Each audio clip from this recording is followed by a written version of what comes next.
With no further ado, we'll turn to Mr. Hitchens.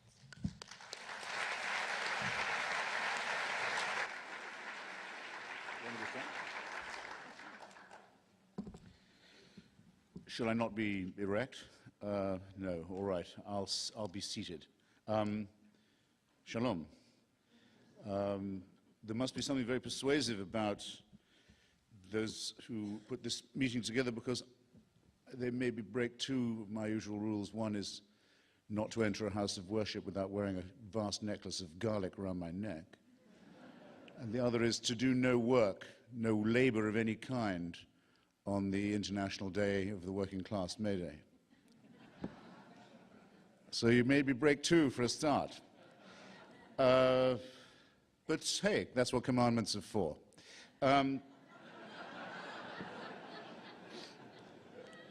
There's always a danger of hucksterism if you have a provocative subtitle to a book you may write, such as the subtitle of my own most recent book, which says, after announcing that God is not great, that it's about how religion poisons everything. And people have asked me, you mean everything, as in chess, as in male sexuality, whatever the topic might be? The answer I give is, in a sense, yes, because religion, the religious cult, attacks us in our deepest integrity and morality. It says of us what it accuses atheists of saying, that we are nothing really but animals, fearful, naked, bare, forked creatures who, without divine permission, without the permission, in other words, of a supernatural dictatorship, a celestial North Korea, wouldn't know right from wrong, wouldn't be able to make a moral stand or announce a moral difference or do the right thing or elect to recommend that the right thing be done. Without supernatural guidance, we wouldn't know how to do that. In other words, it takes away our most basic essential integrity, or attempts to do so. In other words, yes, there's nothing that doesn't poison or doesn't threaten to poison, so that would be my opening proposition. I have evolved two brief challenges based on this argument, which is, in my view, the core argument of the religious and the believers. And I'll just briefly share them with you. I've tried this now in print, in person, in public, on the radio, on the television, and in innumerable other forums, and I haven't yet had a decent answer, but maybe tonight will be the night I am unhorsed. You have to propose a right action committed or a morally right statement made by a believer that could not have been made or performed or uttered by a non-believer. That's all you have to do. No one's been able to do it yet, but you are welcome to try, and if you succeed, then I'll tell you what the prize is, but not before. And then there's a corollary challenge, which is this: can you imagine or can you think of a wicked action undertaken or a wicked statement made by a believer because of their belief? That would not be attributable to an unbeliever, and you've already thought of one of those, haven't you? And before you're much older, you'll have thought of another wicked thing that has been done precisely and only because of faith, or an awful statement made. I'm not even going to specify. You've already thought of one. Everyone can do that. No one has any difficulty. While you ponder that, I feel I should add that the gravamen of the case against religion also depends upon its being our first, and that's to its credit, but for that reason also our worst attempt at an explanation of our lives, our ethics, our being, our nature. Religion is what we came up with as a matter of philosophy, as a matter of climatology, as a matter of seismology, as a matter of cosmology, as a matter of philosophy, all of these things when we didn't know very much, when we were in our fearful infancy, when we didn't know that we lived on a cooling planet with cracks in its crust that would lead to catastrophic events, when we did not know that diseases were spread by germs rather than by devils or by demons, when we didn't know that our planet was spherical, when we didn't know that it revolved around other heavy bodies. It comes from the time we knew nothing. It's our first and therefore our worst explanation, and it burdens us. It burdens us to this day with that terrible legacy, with that heritage of ignorance and fear and cruelty and stupidity that is so much celebrated in the holy books that have become themselves such a burden and such a threat in our lives today. And this still shows. To elaborate a little on the challenge I just made about the relationship between religion and immorality, wickedness, evil behavior, I think you will find that the genital mutilation community is almost entirely religious, that the suicide murder community is almost entirely religious, that the decision to teach students stultifying nonsense about creationism instead of evolution as in the biology lesson is entirely a theocratic community, and that though the secular and atheist communities are not free from blemish or wickedness of their own, that crimes that occur in all cultures, such as ethnic cleansing, for example, or virulent forms of nationalism and racism, find that religion is a tremendous force multiplier when they do break out, a great intensifier of such things. And again, I won't, because I only have the residue of my 7 minutes, I won't bore you with giving the examples. I know I only have one. I notice. I'll close then and simply say that in order to believe any of this, you have to believe the following: that our species, 75,000 years old in archaeological terms, that's when the first traces show up, 100,000 years old for sure. Francis Collins and Richard Dawkins all agree on that. It's not less than 100, could be as many as 200,000 or quarter of a million years old. You'd have to believe to be religious now, that for the first, if we give it 100 as the round figure, for the first 95,000 years or so, people are born, die, probably having lived about 20, 25 years. Most of their children will die younger than that, in horrible ways, probably of their teeth or of diseases they can't give a name to. But the struggle goes on, painful, agonizing, and full of fear, and full of panic, and ignorance, and superstition, and disease. But slow progress is made, perhaps, and then relapses as people fight over women, fight over territory, fight over gain, fight just in order to fight. And heaven watches this. Paradise watches this. The Creator watches this for 95,000 years with folded arms. And after about 5,000 years says, it's time to intervene. Preferably by human sacrifice methods, and only in the most backward and primitive and fearful parts of the Middle East. And that'll constitute revelation, and that is going to be the participation of God in human affairs. If you believe that, then you are willing, ladies and gentlemen, to believe absolutely anything, but you believe something that suggests that your Creator is someone both bungling and incompetent, and at the very, very least, callous, inhumanly cold and indifferent, and at the worst, actively wicked. And I would say that human progress doesn't proceed like that all the indices of human progress can be measured precisely by the better tradition by which we have emancipated ourselves from the belief in a totalitarian boss. And that the bulk of that work remains ahead of us, and some of it can be done even this evening. Thank you.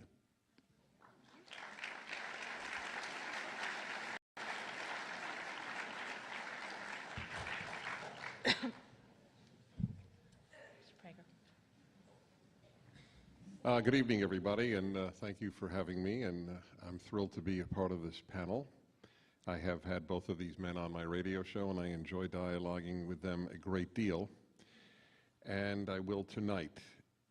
I'm debating whether it's moral to react to anything that Christopher said, since he went first and he had nothing to react to what we said, so I will choose the easy way out and both react to what he said and offer some other thoughts. And I will react immediately in this way. He said, and if I jotted it down quickly enough, if you are prepared to believe that, namely that there is a good God who governs the universe, created human beings, and so on, then you are prepared to believe absolutely anything. In reality, what I have found in my life is that the people who are most prepared to believe anything idiotic are the secular. In the United States of America and Western Europe, you are far more likely to believe nonsense if you are a secular human than if you are a religious Jew or Christian. The nonsense that religious Jews or Christians may believe in, and even assuming it is nonsense, is quite constricted to a handful of theological premises. But if I had to bet my entire, well, I was going to say my house mortgage, but it's right now, given the housing crisis, that there wouldn't be much to bet. But in any event, if I had to bet everything that I have on the following proposition, that if you took 1,000 American college students who were regular church attenders and 1,000 completely secular college students from the same socioeconomic backgrounds and asked them a whole host of questions, it is no doubt in my mind, and no doubt in my mind that Christopher Hitchens would find that the answers given by the ones who went to church were far more rational. For example, when I went to Columbia University, a bastion of secular thought, I was told as a given that men and women were basically the same. You had to be secular and intellectual to believe such drivel. Religious people knew this was nonsense. Today, I believe that the hysteria over global warming is indeed hysteria. You are far more likely to believe that hysteria if you are secular than if you are religious. G.K. Chesterton was entirely right, entirely, that when people stop believing in God, they don't believe in nothing, they believe in anything. The track record of the secular world's belief in idiocy overwhelms the Judeo-Christian world's beliefs in idiocy. And that's the only world that I am defending tonight, and specifically the Jewish one, the Jewish conception of God. But I will take the Judeo-Christian, Western European, and American right now as my model for a person who is far more likely to believe rationally about life and morally about life. I was also taught at Columbia University that the United States and the Soviet Union were morally equivalent. Religious people didn't believe that, by and large. The secular believed that. As for the track record of morality, which we'll get to later, the secular make most religious people look like Boy Scouts. The record of secular, of atheistic murder, torture, mass murder, and mass torture dwarfs all the religions in all of history combined. And that's in only 100 years of communism and Nazism. So I don't know where he got that from. If his issue is who's more likely to have rational conclusions about life, he has no good neighbors. He is stuck with a world that when it drops God, it drops wisdom. There are good people who are atheists and there are twits who are religious, but there is no wisdom in the atheist and secular worlds. None. That is why we live in the age of stupidity in America today. The age that does believe that if you give a girl trucks, she will grow up to play with trucks. And if you give a boy dolls, he will grow up to play with dolls. Only the secular believe that. The religious scratch their heads how people could believe such nonsense. Now, as to the larger issue of God's existence. To be an atheist is to believe that everything came from nothing. Since I cannot prove God, and he cannot disprove God, and he cannot prove how anything came about, we now enter the world of only common sense and likelihood. On the issue of common sense and likelihood, I simply ask you if you believe that it is more likely that everything, and I mean everything, came about on its own. That is what Christopher Hitchens and all atheists believe. It all came about on its own. But nothing physical comes from nothing. Nothing does. So it is a leap of faith that absolutely dwarfs my leap of faith, and I acknowledge it's a leap of faith that there is a good God who governs the universe. I fully do. I accept Rabbi Milton Steinberg's great statement, which I will offer as in just a nutshell form. I will paraphrase. The believer in God has to account for one thing: the existence of unjust suffering. The atheist, however, has to account for the existence of everything else. That is so powerful to me as to be inherently persuasive. I fully acknowledge the weakness in the religious belief. I fully acknowledge it. That if I believe there is a God, I have to somehow deal with children with cancer and tsunamis and so on. And every religious person acknowledges that difficulty, or every thinking religious person. But the atheist has to account for everything else. We went from nothing to Bach is a belief that he has. That's rational. We're the ones who make strange, irrational leaps of faith, not the atheist. Yes, we went from absolutely nothing, or even for that matter, from a rock to Beethoven's Ninth on its own. Okay? If you believe that, I conclude, then you are absolutely prepared to believe anything.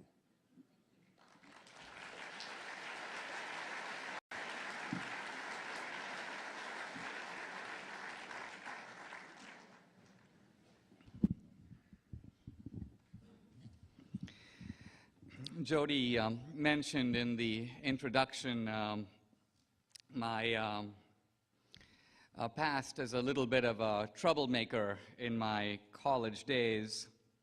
I remember we used to tell the deans that taking on our conservative campus newspaper was a bit like wrestling with a pig. Not only did it get everyone dirty, but the pig liked it.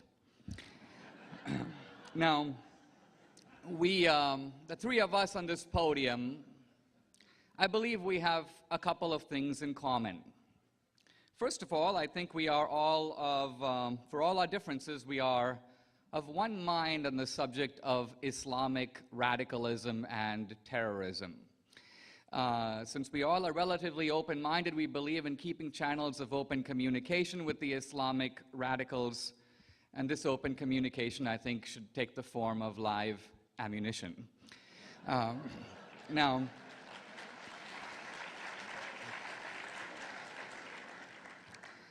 I believe in a sense it is not inaccurate to say also that all three of us are in a certain way agnostics. And what I mean by that is that there is a difference between religious belief and rational knowledge. I would say, for example, that I believe in God, but I wouldn't say I believe in my brother. I know the guy. So you believe when you don't know. In that sense, we are all in a field of open inquiry, using the same tools. Inference to the best explanation, history, philosophy, science, and so on. Christopher Hitchens began by posing what is to me a very striking question. He said, isn't it odd that you've got 100,000 years of uneventful history, and then suddenly God appears to jump in the picture? Suddenly, if you will, the religious story gets going. I would submit that even if you took God out of the picture completely, the puzzle remains. If we've been on this planet for 100,000 years as Darwinian primates, having pretty much the same brains that we have now, why is it the case that for 95,000 of those years, man accomplished virtually nothing? Not having invented a wheel, not having come up with a cave painting even, and then suddenly, 5,000 years ago, history gets started. History gets started in a lot of different places, the Egyptians, the Babylonians, the Sumerians. Everybody starts inventing stuff. It does appear as if some sort of a transcendent breath may have grabbed a couple of those Darwinian primates and breathed something we might call a soul into them. This would explain things a lot better, wouldn't it? Now, I'd like to say a little bit about myself. I'd like to say a little bit about God. I'd like to say a little bit about Christianity. I'd like to say a little bit about Jesus. In my own case, I'm a little bit of an oddity. I come from Bombay, India. My family is from a part of India called Goa. I was born Christian. The reason for this is the Portuguese missionaries dropped in on us a few hundred years ago, and they came with the Bible in one hand and a bayonet in the other. They were extremely persuasive. And yet, so I was raised Christian, but This is a point I want to make about the nature of religious belief. A lot of us learn our Christianity, our Judaism, when we are very young. We learn a Christianity adapted to our young mind when we are 5 or 7 or 8 years old. This is what I call crayon Christianity. It's a simplified idea of God as a big man with a Santa Claus beard and so on. Now, this is the Christianity we take to college, where we meet the younger versions of Christopher Hitchens in the form of graduate students, sometimes young professors, and they pelt your religious belief with skepticism.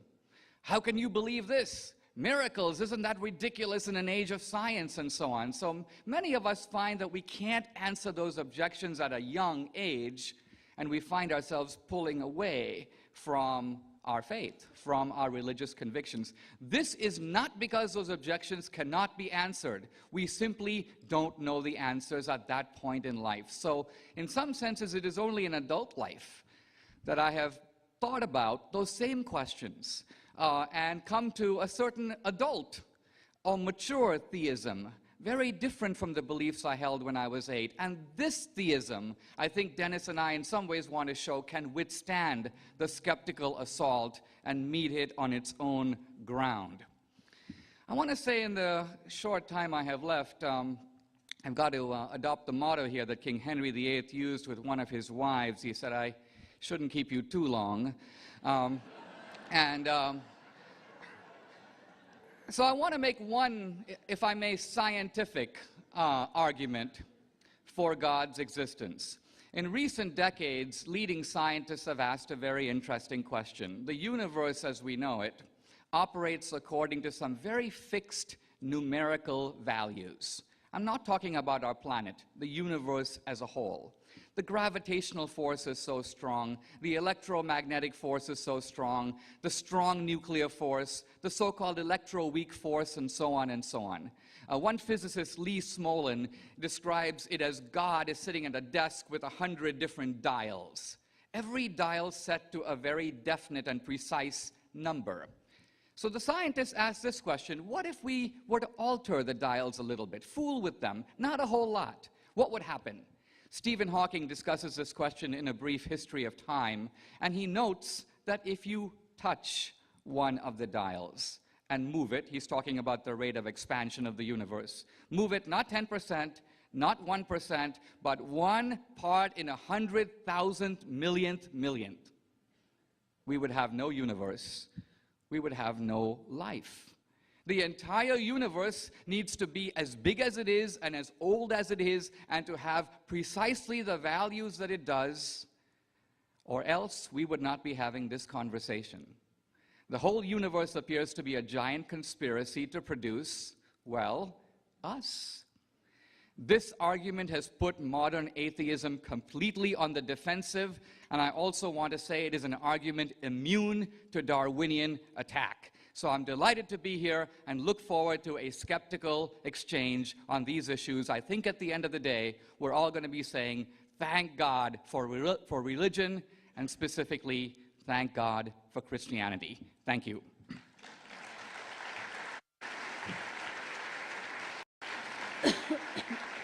Thank you, Dinesh. Each of our speakers will now each take 8 minutes to respond to the other two gentlemen. We'll begin again with Mr. Hitchens. Wait, I'm so sorry. It says here I have 4 minutes to cross-examine.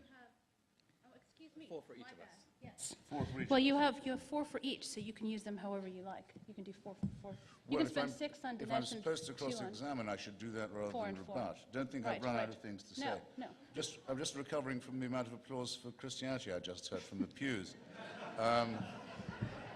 Perhaps it was just making nice, I don't know. Why don't I do a bit of cross-examination, Yes, please. see how it goes. Someone will have to be a timekeeper. Right here, And in my front. first, I'm told my first is to Dennis. And I think I'll begin by asking him if he would care to specify for me the secular roots of anti-Semitism and fascism, the founding movement of totalitarianism. I'm taking you up on your point about secular totalitarianism being as bad as religious. Given that there was The, no... the original totalitarian movement, the movement that invented the term in the 20th century, fascism, is, if you look at any history, I'll just make this observation, any history of the mid-20th century, take out the word fascism, put in the Catholic right wing, nothing changes, right? Whether it's the history of Spain or Croatia or Hungary. I want to know where the secular roots of anti-Semitism and fascism are, in your opinion. Yeah. Well, I wrote Actually, I'd rather have evidence than opinion. Okay. For a change. I'm sorry, what was that? I didn't hear the last sentence before that. All right, doesn't matter. The question is not fully honest, and not that you're being dishonest, and I'm very careful because I have great respect for so much of what you say. Thank you. But I'll tell you why it's not Get an on with honest it. question. It's because it's somewhat of a non sequitur. There was no secularism until the philosophes and until the 18th century in Western Europe. So to ask what are the secular roots of a hatred that goes back 3,000 years is to ask it's like asking what are the secular roots of I don't know, what are the religious roots of Henry Ford's Model T. I mean, one has nothing to do with the other. However, today... You did say that this was a secular movement. I did say what was a secular You said that movement. fascism and Nazism were secular. Yes, they are indeed. Well, I said that. I said communism and Nazism. I said communism and Nazism. I was trying to get you to acknowledge the utter falsity of what you'd said. The what of what I said is the problem with these sounds back here. Also in getting you to say that it is utterly false. The origins of the organizing principle of that movement, Jew-hating, are not secular. Yes, you're absolutely right. They are religious because they are in the religion that half the people in this room just applaud. Well, then give me the secular roots of the Ten Commandments. Christianity. It's just as silly a question. There is no secular roots when there is no secularism. But today in America, almost all the anti-Semitism comes from the secular left. So it's a very poor argument on your where there is religion in America and there is secularism. The anti-Semitism is overwhelmingly, like at UC Irvine next week, from the secular left. Now, I'm just very sorry to have to tell you that I think that now you may have perhaps exhausted the extreme tolerance for other people's religions that, as the Catholic anti-Semitism that I've just been specifying in this room. Anyone who doesn't know where anti-Semitism is being pumped out in the modern world, in this room, I'd be very surprised. I mean, if it isn't pretty well understood that the revival of the protocols of the elders of Zion comes from the Hamas website. Yes, of course it does. Comes from another but monotheism. They're not in the United States. Another they're in the Middle monotheism East. that correctly claims kinship with Christianity and Judaism. It's the origins of anti-Semitism are entirely in other monotheisms. I mean, if anyone doesn't know that, Yes, they are. You can They find me are. a single text of the secular left that licenses anti-Semitism, I should be very surprised. And I challenge you to do so. Well, sure, I'll be But happy. I would invite you to stop exculpating. I'm not very least to exculpating. stop making excuses for the actual practitioners of anti-Semitism, the Catholic and Islamic right wing. I wrote a book. I wrote a happen to book have on the word- about whom you haven't a my word book to on say. anti-Semitism is available, and it Haven't a has an word to say. entire chapter on the Christian roots and the Muslim roots of anti-Semitism. Well, why did you mention that instead of slandering secularists who are not guilty of this charge? Why did I mention what? It's terrible. Why did you not mention the religious roots of this filthy prejudice instead of slandering secularists who aren't guilty of it? Why waste your time and hours in First that of all, way? I didn't even mention anti-Semitism. You did. So why? You can't ask me why I didn't mention what you're raising. I appeal to you, ladies and gentlemen. That's a very evasive series of answers. Very disappointing performance. I think 4 minutes cross-examination. Now, for Dinesh, do I get to go to Yes, Dinesh now? please, another Dinesh will perhaps not be so evasive when I ask him. He kept saying he was a Christian. What he meant to say was he was a Roman Catholic. There are lots of ways of being Christian. For example, to take the nonsensical statements made by Mr. Prager earlier about, for example, gender equality or global warming. These are the sort of things you get from Quakers and Unitarians and Methodists and Anglicans, as much as you do from secularists. There are many, many ways of being Christian, but the Pope says there's only one true way of being one. Ratzinger says there's only one true church, only one church that's divinely inspired, that has real authority, and it's the Roman Catholic Church. Is your view also the view of His Holiness? I'm not sure. Well, I What a say this disappointing because, reply. well, I'll be honest with you. I think you're jumping a little bit here into describing my views, which I've written about quite openly. I certainly am raised Catholic. I've drawn in my work on the intellectual tradition. On the other hand, I'm married to an evangelical Christian, and in my work and in my life, I try to combine elements of the Catholic intellectual tradition with some of the experiential, faith-based relationship with God elements that I draw from evangelical Christianity. So quite openly, I identify myself with what C.S. Lewis called mere Christianity. That's not an evasion. That's where I am.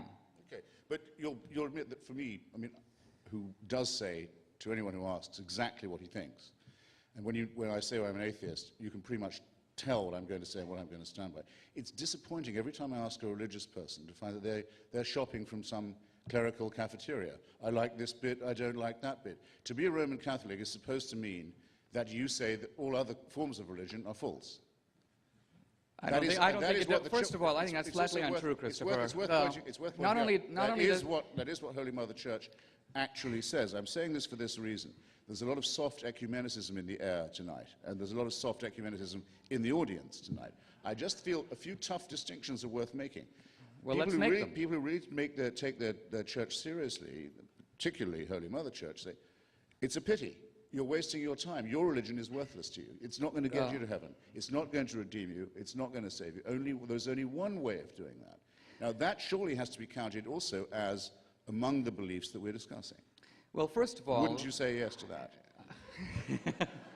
Well, you made a number of statements. Look, it is in some senses true that all religions, and by the way, this is no less true of atheism or secularism, claim an exclusive claim to truth. If atheism is true, no religion can possibly be true. That's quite right. So atheism in that sense is just as parochial in asserting the falsity of every competing faith. Second, Christianity is probably the only religion that declares another religion to be completely true, and that is Judaism. Christianity is built, you might say, on the foundation of Judaism and intends to incorporate it unedited, the whole thing. Third, even within Catholicism, there is something that actually ranks higher than the Pope and higher than all the encyclicals, and that is the inner voice of conscience. This is asserted in numerous ways, but it is a doctrinal teaching that conscience, the little referee, what Adam Smith called the impartial spectator inside of us, that is the ultimate authority. Not wanting to be accused of soft moderating, and we need to pass the conversation on to Mr. Prager, please. All right. I'm sorry. It would be better to do rebuttals, wouldn't it? It would. Could you speak a bit louder? Let's try this, and then we'll switch Wouldn't after rebuttals this. have been a lot better? Back and forth. Okay.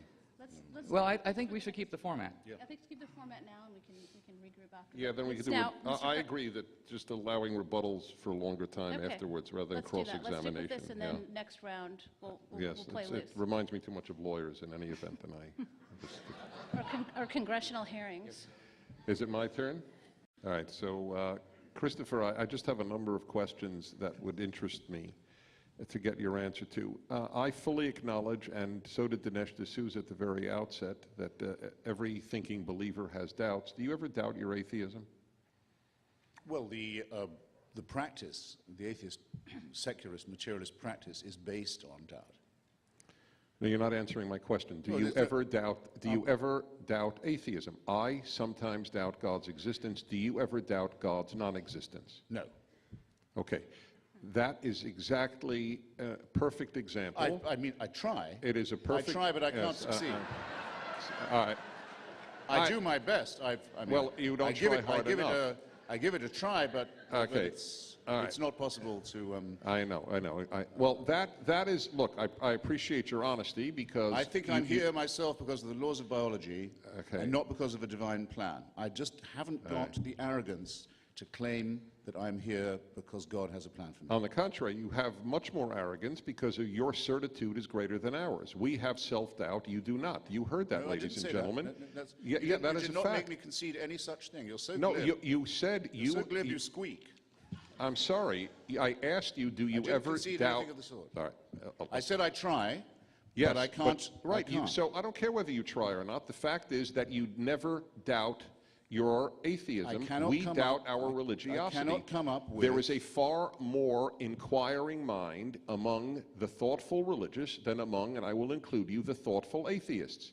You are far more dogmatic than we are. I can't find any merit in, since you're asking me again, I can find no merit in any theistic explanation of my presence here or yours. Yes, that's a separate I question. have tried. Whether you I understand. Whether you I find owe- merit or I not. owe you my fine. best reply. Okay, so we answered that question. We acknowledge doubts. You acknowledge no doubts. Fine, No, fair no, enough. Next no, question. No, that's not what I said. That is what you said. It's on tape No, and it isn't. video. It is not what I said. It is what you said. No, it You isn't. said you try, but you fail. No, you're you being said it boring 4 as well times, as in clever. fact. You're being boring as well as clever, and dishonest, too. Well, all right. Look, people, Look to your- you look to will your all immortal- purchase look the to your CD, immortal- and look you to will. your immortal soul. Okay. You Look said to your immortal you said soul. you don't doubt your atheism. All right, we'll leave that point. If you said you did, well, the audience will judge. Next, A statement that something is doubtless is not a statement of dogma. Okay, I don't doubt yeah, the rotundity of it's the a statement globe of a either. dogmatic. It's a Okay, dogmatic I don't outlook. doubt it. Right. Okay. We acknowledge more intellectual doubts. It's all I wanted to say, because there is an all-pervasive outlook today that it is the atheist who is the open-minded, and it is the religious believer who is the closed-minded. And you just heard an example, in my opinion, if you reject it, you reject it, but in my opinion, of a greater open-mindedness to self-doubt and self-inquiry among most religious people than among the atheists. I don't doubt the theory of natural selection either. Okay, fine. I don't doubt it. That's all right. Fine, I understand. I Sorry. don't doubt that the sun rises in the east. So you Very have good. the same Now- certitude now about finally. that. No, now we're Finally finally you're nothing. thinking. Okay. Now, you asked about can we come up with any good actions that were done because of religion that wouldn't be done by secularists, and you cannot. One cannot, and if one did, you would give them a prize to be announced later. I will ask for that prize in a moment. And you said, on the other hand, there are evil actions that can only be fostered by religion. I mean, that's beneath you. It's not intellectual.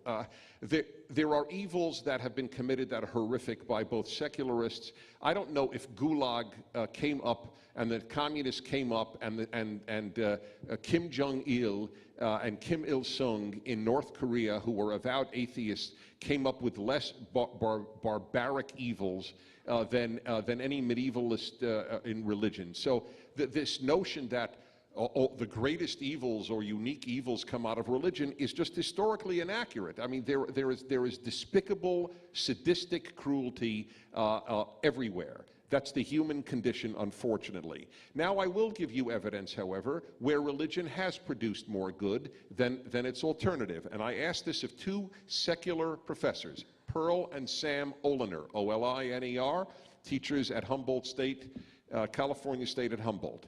And they wrote a book on altruism.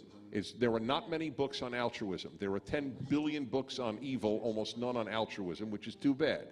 And I asked them, they specifically studied rescuers of Jews during the Holocaust. And I said this, and I have it on tape. You have devoted your lives to studying altruism. You are secular. Mr. Prager, this would be a time to continue with the questioning of Okay, 1 minute. so this is my final statement to Christopher Hitchens. You are secular.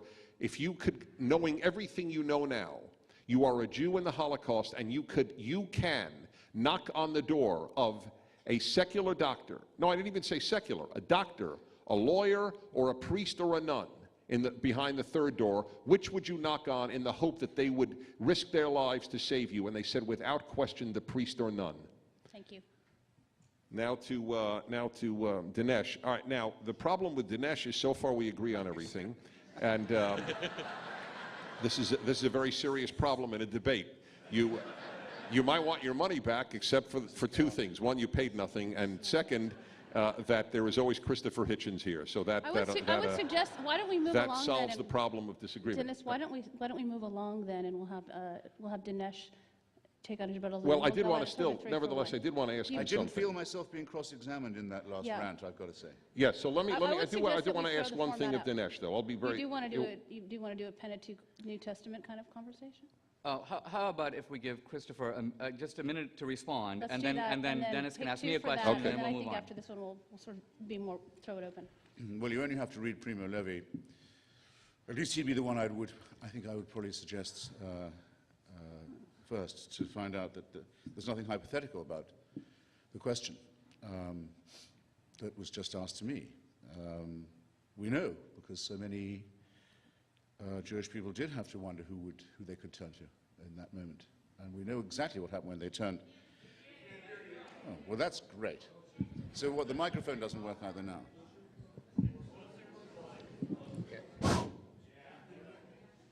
There's nothing hypothetical about the last question I was asked when it finally came to a question, because it was the fate of many Jewish people in Europe to have to wonder to whom they could turn in their time of extremity. And I'll tell you the place they didn't turn, which was to the churches that had made the official concordat with Adolf Hitler and Benito Mussolini. The churches that had told their parties to vote for him in the Reichstag, the church that had told, especially the Catholic Church, that had told its bishops to celebrate Adolf Hitler's birthday every year from the pulpit, which they did till April 1945, which had preached the anti-Semitism on which the Nazi Party based itself, which in many cases violated the seal of the confessional to turn over resistors, and in all cases turned over the birth records of the parishes of Bavaria and the rest of Germany, so that the Nuremberg laws could be enforced and everyone with even a particle of Jewish blood could be identified, set aside for deportation and persecution. Anyone who doesn't know this doesn't know anything about it. Not only that, not one person was excommunicated or threatened with excommunication by the church for taking part in the final solution. Paul Johnson, a Roman Catholic historian, estimates that 40 to 50% of the Waffen-SS were confessing, communicating Roman Catholics. Not one of them was ever threatened with the smallest punishment for what they did or were doing. Thank you. No, don't let's give up. It doesn't mean that there's no relationship between Christianity and morality in this dark hour. Joseph Goebbels was expelled, was excommunicated from the Roman Catholic Church. He was. Why? Do you know why? For marrying a Protestant. Magda Goebbels was a Protestant and a divorcee. Joseph Goebbels had the sacraments withdrawn from him. That's the only case I know of a Nazi being threatened with discipline by the Roman Catholic Church. To dare to ask me that question in that tone of voice in this audience, I think shows something really like moral irresponsibility. But that's my reply, and that's the short version. Okay? Try me on this again, and on the relationship between faith and totalitarianism, and I have a lot more for you. Okay? So just keep trying.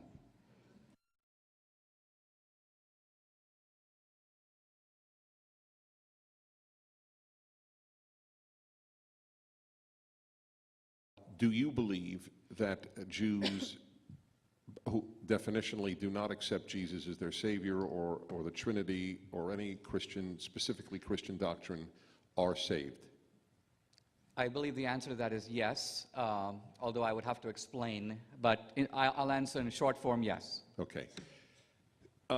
And in fact, by the way, my evidence for this is in the Bible, because there is a scene in the Bible where Abraham, who clearly came before Jesus, didn't know Jesus, didn't accept Jesus, is described as being in heaven. So quite clearly there has to be a mode of salvation applicable to the Old Testament before Jesus that doesn't include Jesus. It's not fair, but I'm just curious, given that your wife is an evangelical, would she agree with you on that? I think so, although this calls for further discussion. Okay, so I have one other question, and that is, you will this evening, to the extent that time would allow, you would be making the argument for the God, specifically the God of Israel. Is that correct? Yes, I would argue that Christianity takes, if you will, the Jewish idea of God and in some senses universalizes it. I mean, the universal principle is in Judaism. It's not invented by Christianity. But in some senses... Okay, I just wanted to understand. Go right ahead now. My turn, right? Okay, and I have, Christopher, I'm going to start with you. Let's begin with this business about religion poisoning everything. Now, I think you would concede that much of what we call Western civilization is built on the pillars of Athens and Jerusalem. If you look at Western art, Western literature, Western sculpture, Western painting, So my question is, isn't it irresponsible to say religion poisons everything? Did religion poison Bach and Dante and Milton and Shakespeare and Raphael and Wren and the designers of the Gothic cathedrals? Can't you concede something good in religion? Well, I think that the great cultural task is to rescue things like, say, Chartres, or Verdi's Requiem, though Verdi was able to write perfectly good Requiem without being a believer in God. And we only know about most of the painters and architects and musicians that they had better have affirmed a belief in God at the time. It would have been a very painful death for them if they had not done so. We can't be sure of their sincerity. But just as I wrote a book about the Parthenon, for example, and think it should be regarded as a great temple of our civilization, and a great, as 5th century Athens was a great flourishing of it, but I don't agree with the cult of Pallas Athena. I don't agree with Athenian imperialism in Mytilene and Sparta.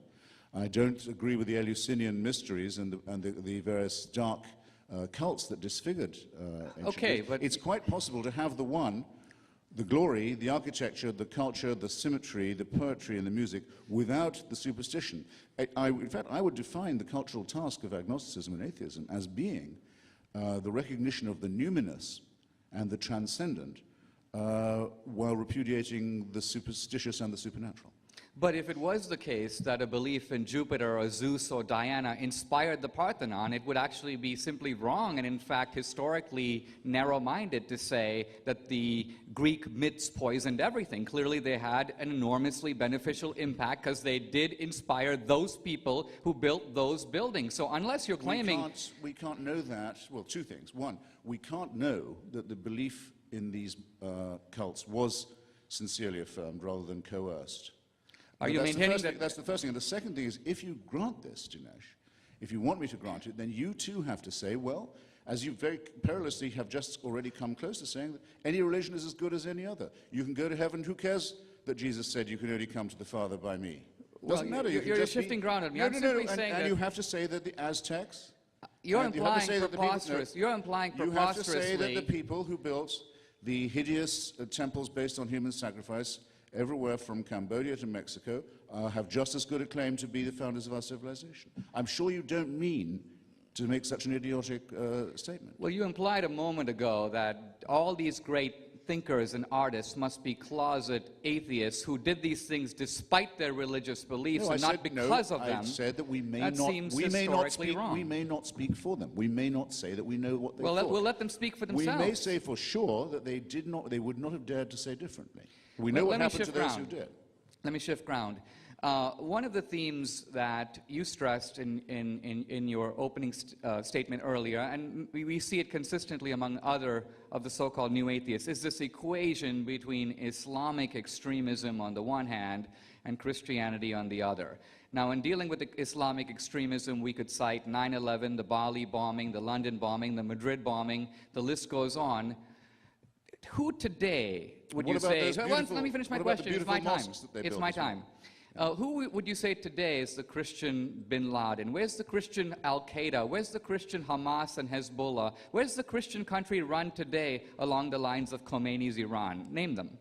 But I don't have to. I've never made any such... Will you admit then that this analogy is specious and that in fact there are fundamental differences between Christianity and Islam that the new atheists have been exploiting to, in a sense, transfer the guilt of Islamic radicalism onto Christianity? If you had asked me in the 1930s which religious belief I thought was the most threatening to the survival of human society and civilization, I would have said Roman Catholicism because of its very intimate and deep and nasty relationship with fascism.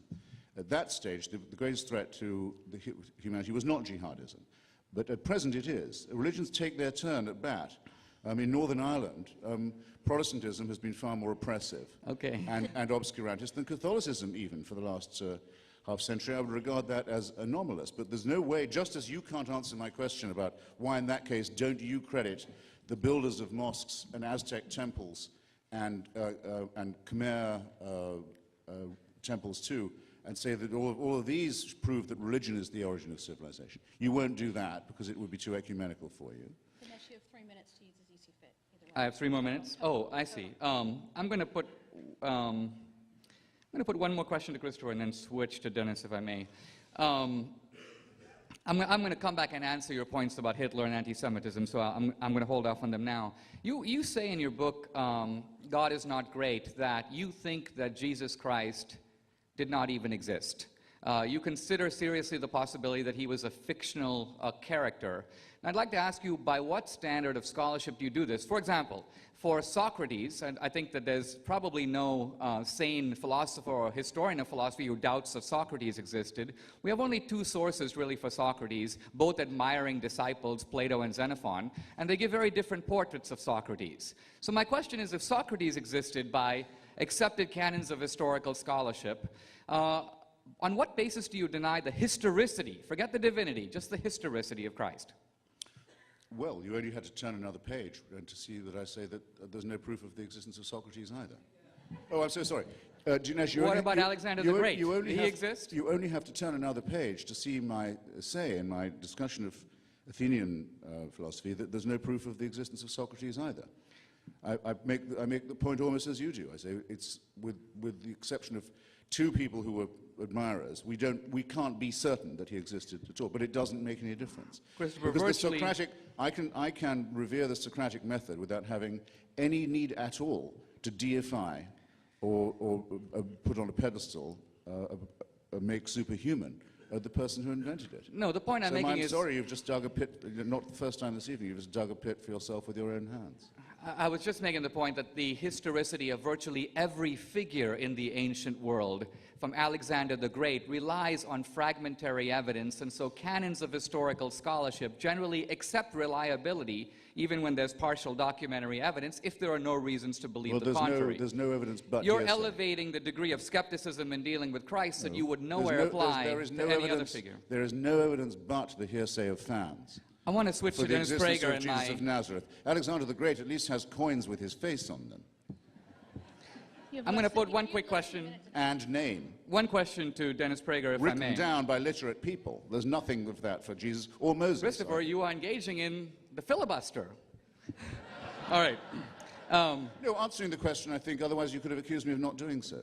There is no evidence of any kind for the existence of Moses or Jesus. None. Save this for the rebuttal. At all. Of the kind that there is for Alexander the Great. Not to know the difference. Well, let's just say this puts you wide outside the mainstream of the entire living historical community. But let me turn to Dennis Prager. I've been to the grave sites of the Macedonian royal house. You won't find Jesus' grave in a hurry. And they haven't found Mount Sinai yet. Yeah, Go look for Mount Sinai. Tell me when he found it. Dennis, I'm gonna pose to you a tough question, and I'm a little surprised Christopher hasn't posed it, but it's a problem for me in thinking about Christianity, particularly because of its relationship with Judaism. In looking at the teachings of Christ, you find a counsel of mercy, forgiveness, love, and so on.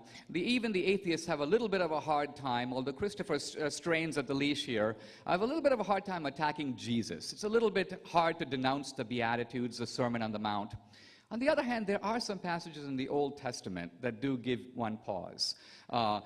Ideas of an Old Testament God who seems vengeful, who identifies so completely with one group that the enemies of this group become the enemies of God. These people are wiped out, decimated, their children taken into slavery.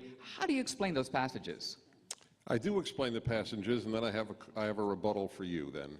But first, the enemies of Israel are only wiped out to the extent, first of all, they're never fully wiped out. I mean, but whatever it is, they're certainly warred on and they're decimated, if not wiped out. But in any event, only because of their evil, and the Torah makes that clear. The first 5 books of Moses, that they had to reach a level of evil where they deserved it, and the evil was almost always identified as child sacrifice. That is what the Canaanites engaged in. The greatness of the Hebrew Bible, and since we're now making these comparisons, and everyone here who knows anything about me knows of my gratitude and respect and every good feeling toward America's Christians and toward the contribution of Christianity in this country specifically and elsewhere as well. But if you are going to make that comparison, I find it far more morally troubling that in the Old Testament, the Hebrew Bible, it is filled with Jewish self-criticism. The villains of the Hebrew Bible are the Hebrews, not non-Jews, Jews. But that is not the case in the New Testament. The Christians are terrific. The Jews of the Jewish Bible stink, with a handful of exceptions. The self-criticism, the constant saying about how bad they are, they get out of Egypt, they build a golden calf after all of the miracles. So this comparison is not one I like making, but since you've opened this Pandora's box, I am very welcome to making that comparison. Secondly, the Jews' God judged everybody, including pagans, by their decency, not by their belief. The Jew who reads the New Testament, and I have spectacular respect for what the New Testament has created, especially in the greatest country in the world. But I remember when I first read it, I was stunned at the amount of people who ended up in hell. And this was something totally foreign to me as a Jew, where people were punished solely because they were bad, never because of their wrong beliefs. So, and finally, the God of the Old Testament is the one who said, "Love your neighbor as yourself. I am God." Leviticus 19:18. It's literally the center of the Torah. It's in the middle of the third book of the Bible. Thank you. I'm quite sure there's more to be said on punishment and hell in the next few minutes. I'm going to suggest, for the sake of time and to allow for questions, that because this is your penultimate statements, let's try and truncate them to 3 minutes, 3 to 4 right now in the rebuttals, and then maybe we'll do more of a worldwide wrestling approach to the final cross-exam. So, Mr. Hitchens, 3 to 4 minutes? I'm very happy to be able to agree with Dennis in his last point. The great advantage of Judaism is its engagement with Hellenism. Dinesh said that the pillars were Athens and Jerusalem. Actually, you have to pretty much choose between Athens and Jerusalem. And Orthodox Judaism very strongly emphasizes this point by describing as the heretic the Epikoros. I'm sure I'm telling you something that most of you already know. The Epicurean, the follower of Lucretius. And forcing people to confront this heresy and to say, this is the terrible thing the Hellenists and the Hellenized believe. And thus, in many cases, making people think, actually, it doesn't sound too bad. And this is a risk that Judaism is dialectically prepared to run. And I think it does make it both morally and intellectually superior to the fantasy of Christianity and the hideous idea of vicarious redemption by human sacrifice, the morally obscene idea that by torturing somebody to death you can have your own sins taken away from you, commonly known in the bleaker bits of the Old Testament as scapegoating, something that's actively hideous and immoral as a belief. Now, I think I probably have to confront this question again of, or it may seem to you for the first time, of why is there something rather than nothing? The best answer I ever heard to this was by Professor Sidney Morgenbesser, who said, if there was nothing, you'd still be complaining. He was a great ironic figure. I think the question can be rephrased, if you will. 99% of all the species ever known to have existed on this planet, 99.8 actually, have ceased to exist, have become extinct. In our own solar system, we are the only planet that functions. All the others are either too damn hot or too damn cold, just in our own little cosmic suburb. And that's true of huge swathes of our own planet. And as you know, whatever you think about global warming, there's always a climatological crisis in our planet because it's always on a climatological knife edge between being too hot and being too cold. And one day it's going to just flame out. And that's just in the suburb where we live. If you look at it cosmologically and look at what Edwin Hubble discovered about the acceleration, the red shift, the rate at which the universe is expanding, it was very shocking for physicists to discover more recently that that rate is not declining, as Newtonian physics would suggest, but it's accelerating. The universe is exploding away faster than we thought it would. And very soon, we'll come to nothingness. Out of the somethingness we now do have, nothingness is absolutely built in. So that's some design for those of you who believe that this must have an author and a creator. Whoever did this is planning for nothingness as the next big thing. And in the meantime, the Andromeda Galaxy is headed directly for us and is due in about 4 billion years, which is tomorrow in evolutionary time. Thank And you. how do you like those apples? Happy And what thought. kind of designer is this? And it replaces the question exactly where philosophy poses it in the first place. If you assume a designer, how do you explain his incompetence? And how do you explain his cruelty, his callousness, his stupidity, and his indifference? And that question can't be evaded by any of the pseudo-scientific cleverness we've heard this evening. And real science, even the contemplation of it, will show that the question is hollow. Thanks. Thank you. Mr. Prager. Look, I said earlier,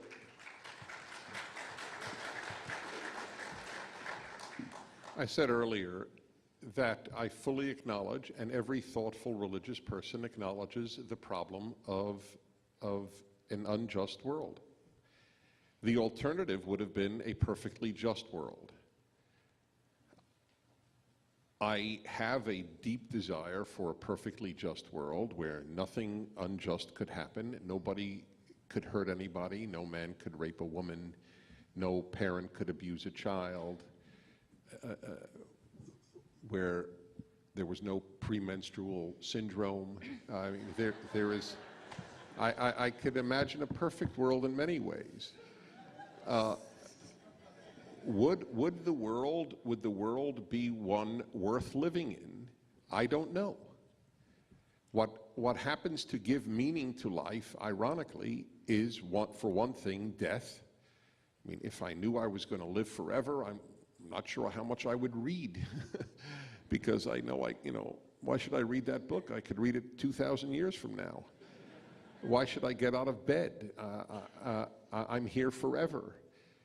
I don't have perfect answers for this, but the alternative doesn't fill me, frankly, with great desire either. The Jewish view is that God did make an uncompleted world, and it is the human task to repair it, to complete it. That's why the traditional understanding for circumcision on the 8th day, the 7 days of creation, 6 plus the day of rest, and on the 8th day, we're already manipulating nature, as if to say, it wasn't perfect, the human body, we'll make it a little better and get rid of the foreskin. Whatever you have to say about it, it's a symbolic notion that we are here. I don't lament the loss of my foreskin, Christopher, so it is not an issue I want to get into.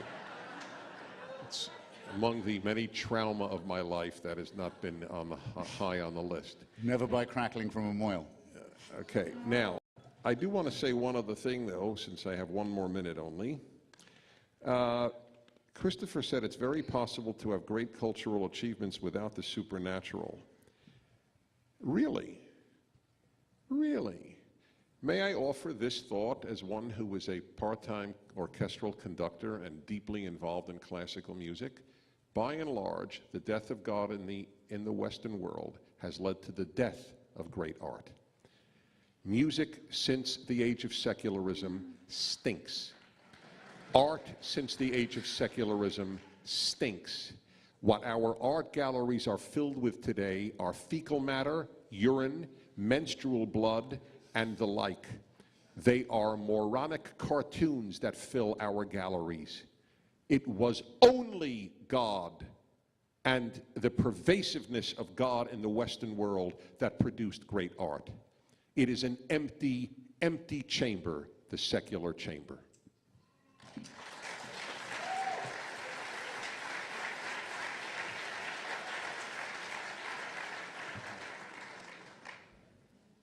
Mr. D'Souza. I thought I would focus my rebuttal on two themes that I think have been brought front and center in this debate. The first one is the offer of a prize, which always gets my attention. Name a principle of virtue invented by theism. And I'm going to name one invented specifically by Christianity. That is the movement to abolish slavery. Slavery is a universal institution. It's existed in all cultures. For millennia, slavery needed no defenders because it had no critics. Now, for the first time in Western civilization, slavery became controversial. not just in the modern era. Slavery was abolished in most of Europe between the 4th century and the 10th century. And then starting in the modern era, groups of people, first the Quakers and then the evangelical Christians, took a theological premise, we are all created equal in the eyes of God, and derived from it a political conclusion. Therefore, no man has the right to rule another man without his consent. This idea, this political application of a theological maxim, became the basis not merely of anti-slavery or abolition, but also of modern democracy. Because the premise of modern representative democracy is precisely that no man has the right to rule another without consent. Here is a distinct and I think unarguable historical example, I don't deny there were Christians on the other side, of a virtue that was not in the world before the Christians, based on a theological proposition, derived it. There have been no purely atheist anti-slavery movements anywhere. Now, I now want to address the issue of Hitler, because you have to remember that Hitler, in Mein Kampf, says very clearly that I will say anything, propaganda he defines, as lying to achieve a goal. And in the early years, in the 1930s, in fact, if you go to atheist websites, you'll see a lot of quotations in which Hitler seems to endorse Christianity and the cross. You'll notice those quotations are all between about 1933 and they stop about 1936.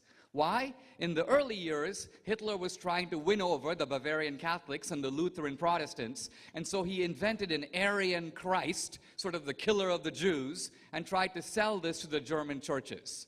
They didn't buy it. And so the moment Hitler got to power, and by the way, Hitler's own views on Christianity extensively stated in a book called Hitler's Table Talk, assembled by his own close aides, he dripped with venom and hatred for Christianity. He saw it as the main obstacle to creating a secular, race-based utopia. And the leading people around Hitler, Bormann, Heydrich, Himmler, were avowed atheists who were given the specific charge of undermining and destroying the churches in Germany. All of this is pretty well outlined in Richard Evans' multi-volume History of the Third Reich. So this idea that Hitler was some sort of a closet Christian, complete nonsense. Now, one thing that Christopher does in these debates is he takes the crimes of Christianity and he blames them on Christianity, and then he takes the crimes of atheism and he blames them on Christianity. Now, this is cheating. The philosopher Daniel Dennett said very clearly, and I realize I've just got a few seconds, he said, listen, if Islam is to blame for Hamas and Hezbollah and Al-Qaeda, if there's something about Islam that gave rise to that, and if even the ordinary Muslim must take some responsibility for that, and even if the peace-loving Christian bears some responsibility for the Crusades and the Inquisition and the Salem witch trials, by the same logical token and extension, even the peace-loving atheist, yes, even you, Christopher, bear some responsibility for the horrendous crimes, the ocean of blood and the mountain of bodies. Not just Mao, not just Stalin, even a junior leaguer like Pol Pot. He's a little league atheist, doesn't even make it in the top category. He kills about 2 million in the space of 3 years. So you can't get around that. Atheism was their inspiration and the creation of a new man in a new utopia, liberated from traditional religion and morality. This was, in fact, the goal of those atheist regimes. Thank you.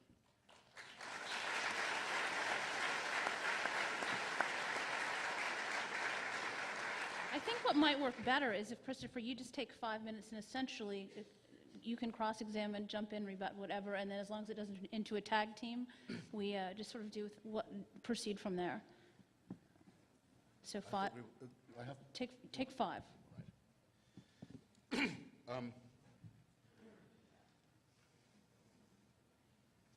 I'll do it in reverse order if you don't mind. I'll take what's fresh in your mind.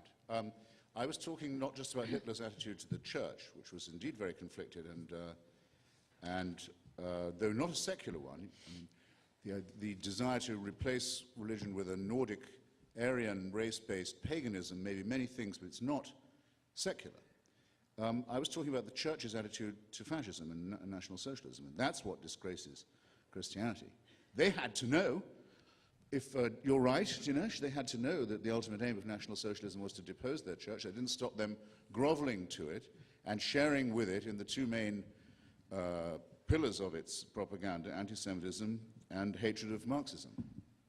Now, if you want me to accept responsibility for the Khmer Rouge, because I don't believe in God, you're not going to get me to do it, okay? And there's no one in this room who would think that was a fair indictment. If I say I don't believe in God, I do not become responsible for the crimes of Pol Pot, by definition. If I had published an article saying the Khmer Rouge were misunderstood agricultural reformers, as I do have some friends on the left who I would have to say, remain my friends, did, then I would have to feel a twinge about the crimes of the Khmer Rouge, but not otherwise. And if you think that North Korea, where I've been, is a secular state, you overlook the fact that it is based upon the worship of a dead man whose son is his reincarnation. It's one short of a trinity. It's the most perfectly religious state I've ever seen.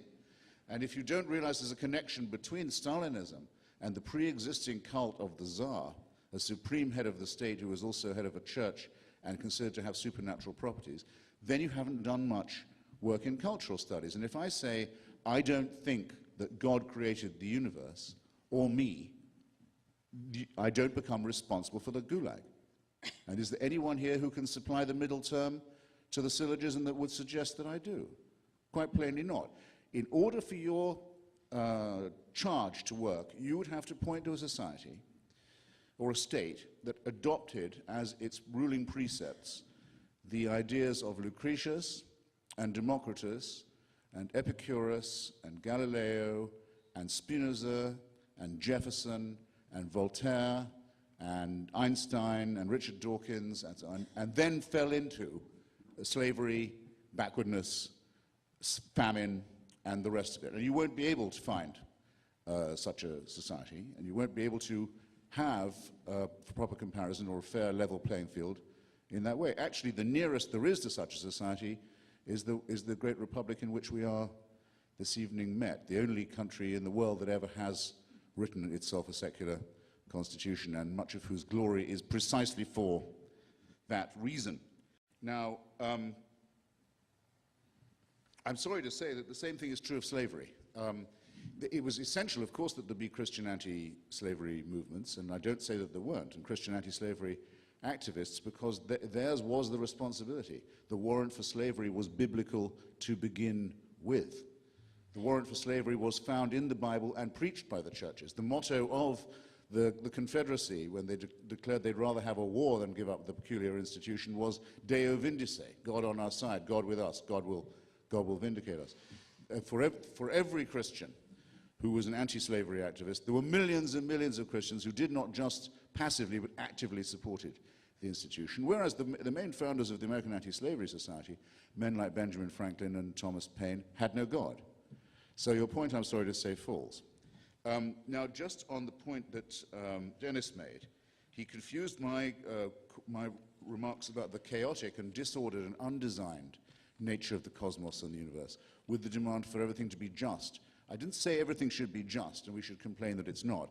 I said that if you claim it's ordered and designed, you will have a very serious problem, because into the design and into the order is built chaos and ultimate collapse and nothingness. So that the indictment of your designer will be the same as it would be if you hadn't started to argue in that way. But that there is so much injustice and that there is so much random misery and unfairness is not my problem. It is the problem for those who say, and I'll rest on this, those who look at the idea of a God and who say, a God who would make a penis that needs to be snipped, it's so badly thought out. Some designer, the word for this was, this phrase for this was come up with by the great poet Fulk Greville. A long time ago he said, if you believe this, then you believe that we are created sick and then ordered to be well. That can only be done by a heartless, cruel, incompetent designer. Voila.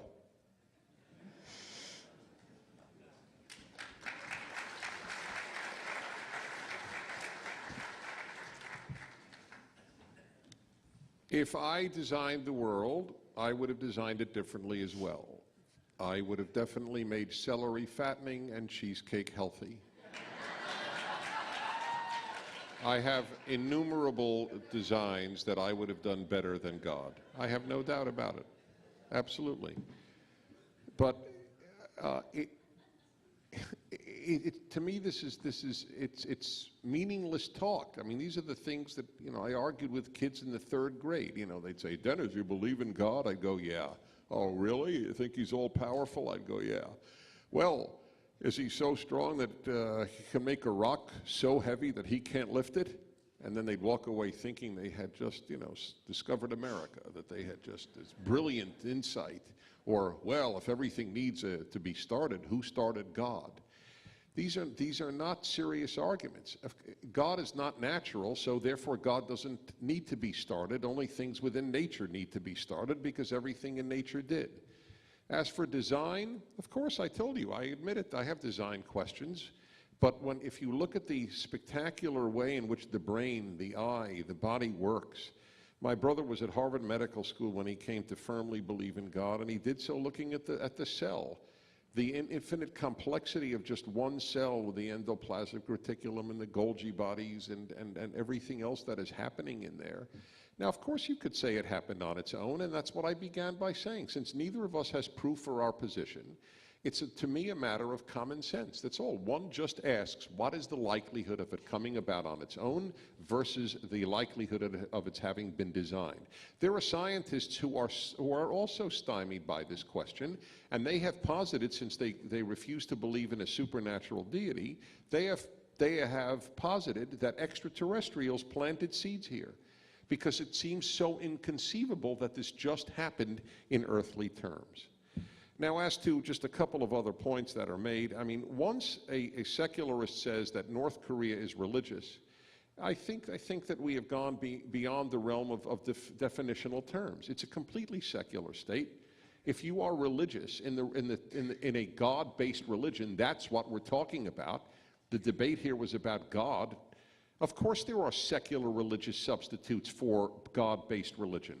That argues on our behalf, it seems to me, that the human being is designed to find meaning, and that in the godless universe there is no meaning. And of course there isn't. Yeah, there's subjective meaning. I like gardening. I like my kids. Of course there's subjective meaning, but in the final analysis, all is nothing after all. Everything is destroyed. We're all a coincidence anyway. There is no designer. It's all meaningless. Now, here is the question that I'll just have to end with. I just ask you who are atheists to ask yourself the 3 a.m. question. Do you really, really, really believe that in the final analysis, all really is meaningless? It's hard. You see, I go through the other entrance to the building of belief. It's secularism that makes me believe.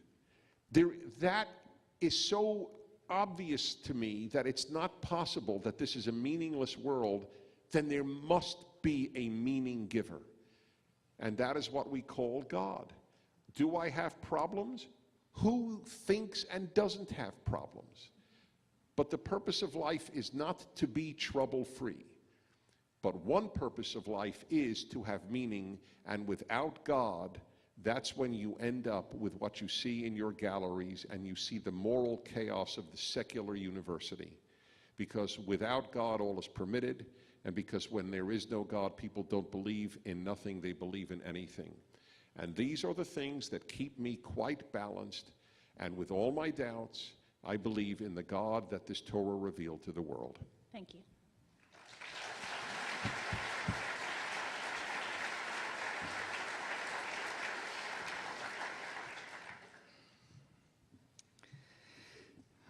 I must say I love these debates, and I particularly like these rebuttals. I always feel a bit like Winston Churchill said he felt during the Boer War. He said it's always exhilarating to be shot at without result. So I want to begin by addressing briefly slavery. Remember that slavery was for many centuries like the family.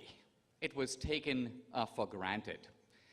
Slavery existed in the ancient world, and in fact, you had something very close to what we would consider atheists in the ancient world. Christopher mentioned Lucretius, Epicurus, Aristotle in some sense. He posited a first mover. They were not in any profound way bothered by slavery. Nobody was. Slavery only became controversial within what we could call Christendom. For the first time, slavery had critics. For the first time, there was a movement behind it. That movement would not have existed were it not for Christianity. This point, by the way, can be greatly extended. I mean, for example, human life had very little value in ancient Greece and Rome. The ancient Spartans would leave the sick child on the hillside, happy to find it dead in the morning. That's not the scandal. The scandal is the great atheist thinkers of ancient Greece, Epicurus, Lucretius, Aristotle, knew about this. But they viewed this with complete equanimity. It didn't bother them. It was no big deal. Why? Because the idea of the sacredness and preciousness of every human life, this comes through Judaism to Christianity. These are new things, if you will, that Judaism and Christianity brought into the world. I want to talk about, well, you mentioned Franklin, Jefferson. These were, by the way, the least devout of all the founders.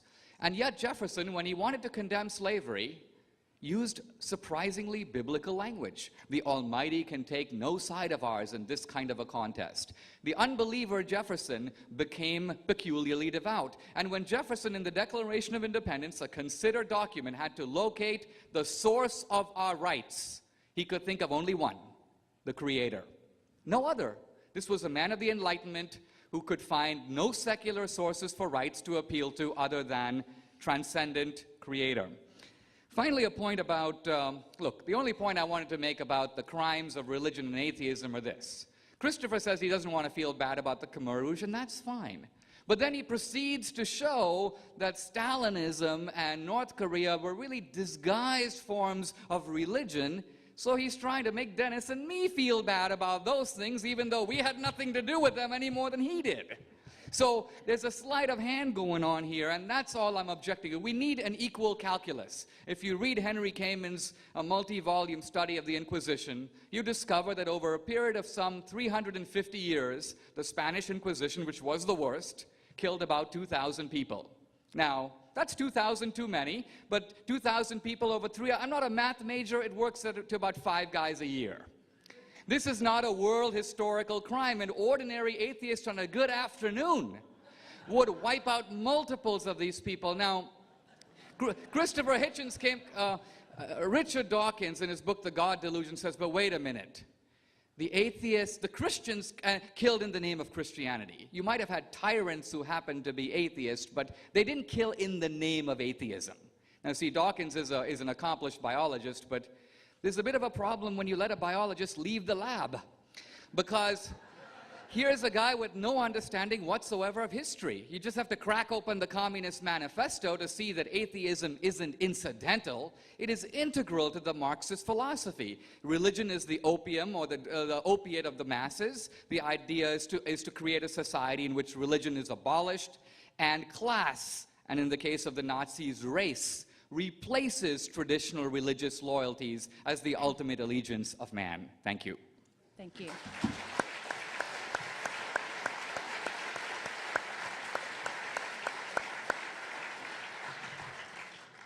As these gentlemen make their closing arguments, this is the opportunity for the ushers to come through the aisles. Because it's not a revival, the only contribution they will be seeking is your questions. If you would make them short, there's a much better chance we'll be able to get to them. Just pass them back to the edge of the aisle at any point during the next 15 minutes, and the ushers will come collect them, and we'll get through as many of them as we can. So with that, if you are ready, shall we begin? Mr. Hitchens, I think we have... We've got more? We've got more. You've got 5 more minutes. All right. Okay, well, 5, listen. Go. Let me just tell you a couple of things about the ideology of Kim Il-sungism in North Korea. It says that Kim Il-sung was miraculously born, and that on the day of his birth, birds sang in Korean to witness the miraculous birth. Birds don't sing in Korean, I can promise that, or any other human language. That he is not dead. He is still the president of North Korea. When President Bush writes to Kim Jong-il, he refers to him as Dear Mr. Chairman, not Dear Mr. President, because though Kim Jong-il is the head of the party and of the army of North Korea, he is not the head of the state. That office has been held for the past 13 years by a dead man, who isn't dead but has been reincarnated in the person of his son. In other words, North Korea is what you might call a necrocracy. or a thanatocracy, or a mausolocracy, but you can call it many things. You may not call it secular. It is a state entirely based on mysticism, worship, and supernatural intervention. Not to know this is not to know anything about it. The statement that religion is the opium of the people was never made by Karl Marx and appears nowhere in the Communist Manifesto. If you go to fine bookstores anywhere and get hold of a copy of God is Not Great, you can find quite early on the full quotation, which comes from Marx's critique of Georg Friedrich Hegel's philosophy of right, in which he says of religion that it is the heart of the heartless world, the sigh of the oppressed creature, the spirit of the spiritless situation, an opiate for the people, and adding that religion has plucked the flowers from the chain, not so that men may wear the chain without consolation, but so that they may break the chain and cull the living flower. I'm willing to say that much for Marxism against vulgar defamations of it and of any other defamation of what is the atheist position, and also the atheist understanding of what the wellsprings of religion really are. Now, how true is it that without God everything is permitted? You might say that a person would say, well, it's without a divine intervention, without a supervision, without a totalitarian, a celestial dictator watching my every move who can convict me of thought crime. And who wants this to be true? Who would like this to be the case? I'll leave that question with you. But without it, suppose without the dictator, people would just do what they liked. Well, isn't it just as true, Dennis, that with that dictator and his orders, everything is also permitted? Because if God orders you to do it, you may have to go and kill all the members of the other tribe, not sparing even their children, and be rebuked if you even spare some, as is countlessly enjoined in the Bible.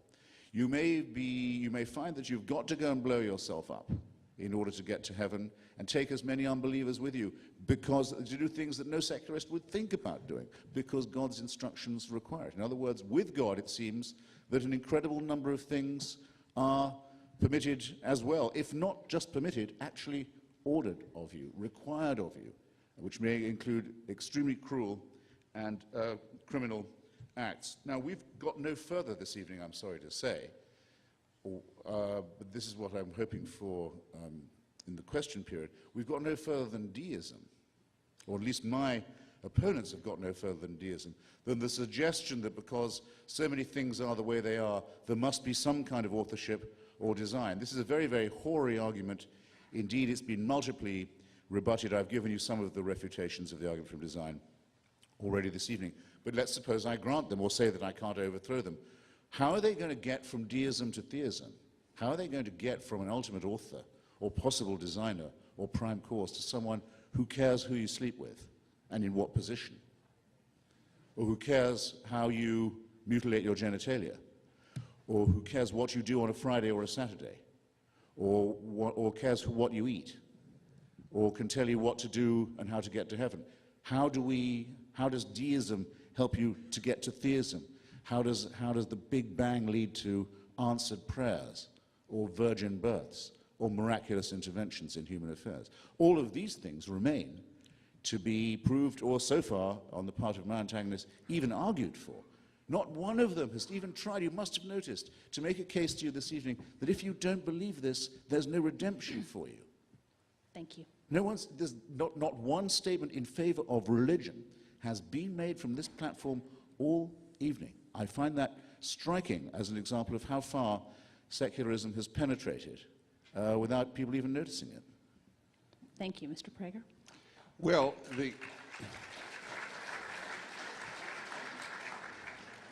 I can only speak for myself that I have the idiosyncratic tendency to only talk about the topic. The topic is the Christian God, the Jewish God. Well, now's your no chance, God. then. Okay, I didn't interrupt you. The topic was not the case for religion. The topic was about God. God or no God, specifically the Christian perception, the Jewish perception, or the atheist perception of no God. That's what we discussed. Exactly. Now, that's because that was the topic, and that's what we were invited to discuss. However, now having been invited to discuss Where is the transition made from the Creator God to a religion and a series of beliefs? I'll offer you in a nutshell a Jewish response. If there is a God who created the human, then it strikes me, again, purely on logical grounds, that God would care about how the humans that God created fare. If we care about how humans fare, it would seem that the Creator of us would care how we fare, or we are superior to our Creator. I find that notion possible, but unlikely. So the odds are that God did care if we were good to each other. And so this is my read, that God implants a conscience in the human being. It obviously failed, and whether you take it as an allegory or literally, and I am more toward the allegorical, but it's irrelevant. I'm totally happy with those who take it literally. It means nothing to me which way you go. The very first two human beings are brothers, and one murders the other. Clearly, something goes awry very quickly. And so God then destroys the world because he's interested in our being good. I have never had a moral problem with Noah's flood. I'm not even arguing for a literal understanding. I'm arguing for taking the story and what it means. It means that God wants goodness to prevail. If it doesn't, there is no purpose to human life. He starts over again and gives Noah a series of laws to live by, since conscience was not enough. That doesn't work, and God makes a third attempt to make the world better, and gives a very explicit revelation of moral law to a small people, a particularly miserable people, a particularly ugly people, and a particularly small people called Hebrews. They are slaves. Slave mentality is a very low form, the lowest form of human mentality. And God chooses this tiny group, not because it's at all better. In fact, the Bible itself says you're not better than anybody else. In fact, you're smaller. You're nothing. And if that group can elevate itself among the peoples and be in some ways a moral light, which Jews have been, despite the number of miserable Jews as there are miserable peoples of any group, but Judaism did give Christianity, did give the moral ideals that the Western world lives by, and Jews did become a people that elevated itself in many ways. Then it's ascribed to this third revelation from Adam, the conscience, to Noah, a universal a series of few laws, to a lot of laws to one people to try to embody it. Now, I would like to add at this point a fourth, can you give me a minute? 40 seconds. How do we go from a minute to 20 seconds inside of 10 seconds? 30. All right, I will Take just, 1 minute. okay, there is something She's I the want equivalent of God on this podium. I'm sorry? Oh, there we go. She's playing God on the podium. Correct. I do want to add something here, because then comes Christianity, and I want to just, the time factor is more troublesome than even on radio when I have to break for commercials. But nevertheless, it's inevitable, and I appreciate that. A very quick word on how this religious Jew sees Christianity, because you heard how a religious Christian sees Judaism. I believe that Christianity, when rooted in the Hebrew Bible, as indeed Christianity in America certainly has been, this has been a very Judeo-Christian Christianity in America. I believe it is an expression of divine will. I do not believe that there is only one road to God, nor does Judaism. The most Orthodox Jew in the world, the most insular, most isolated Orthodox Jew, would never say that only Jews can reach God or only Jews are saved. It has never, ever, ever been a Jewish position. Those who come to this God and to this 10 Commandments, these are doing God's will. I see the Christians of America having done God's will, and a form, if you will, of divine revelation in its way. And that is the reason many Christians find it remarkable how much I defend Christians. But after all, Dennis, don't you believe there's only one truth? I believe there's only one empirical truth, but I don't believe there is only one way to God, and nor does my religion. And so I just want to explain how I can accommodate so well, while being a truly believing Jew, how I can so accommodate to the achievement of the Christian, especially in America, where we share this basic body of values called Judeo-Christian. Thank you.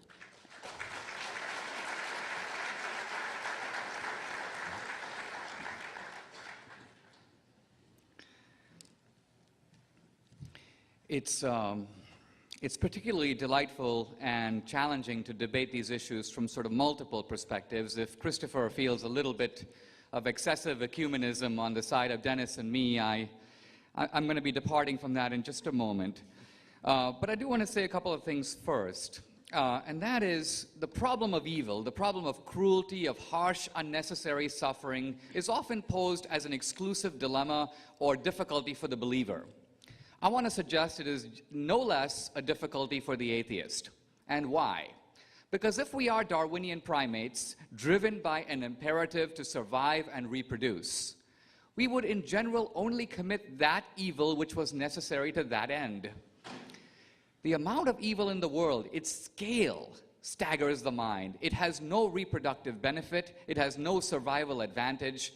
Look at the animal kingdom. You might have a lion that wants to eat an antelope, but you don't have a lion that wants to wipe out all the antelopes off the face of the planet.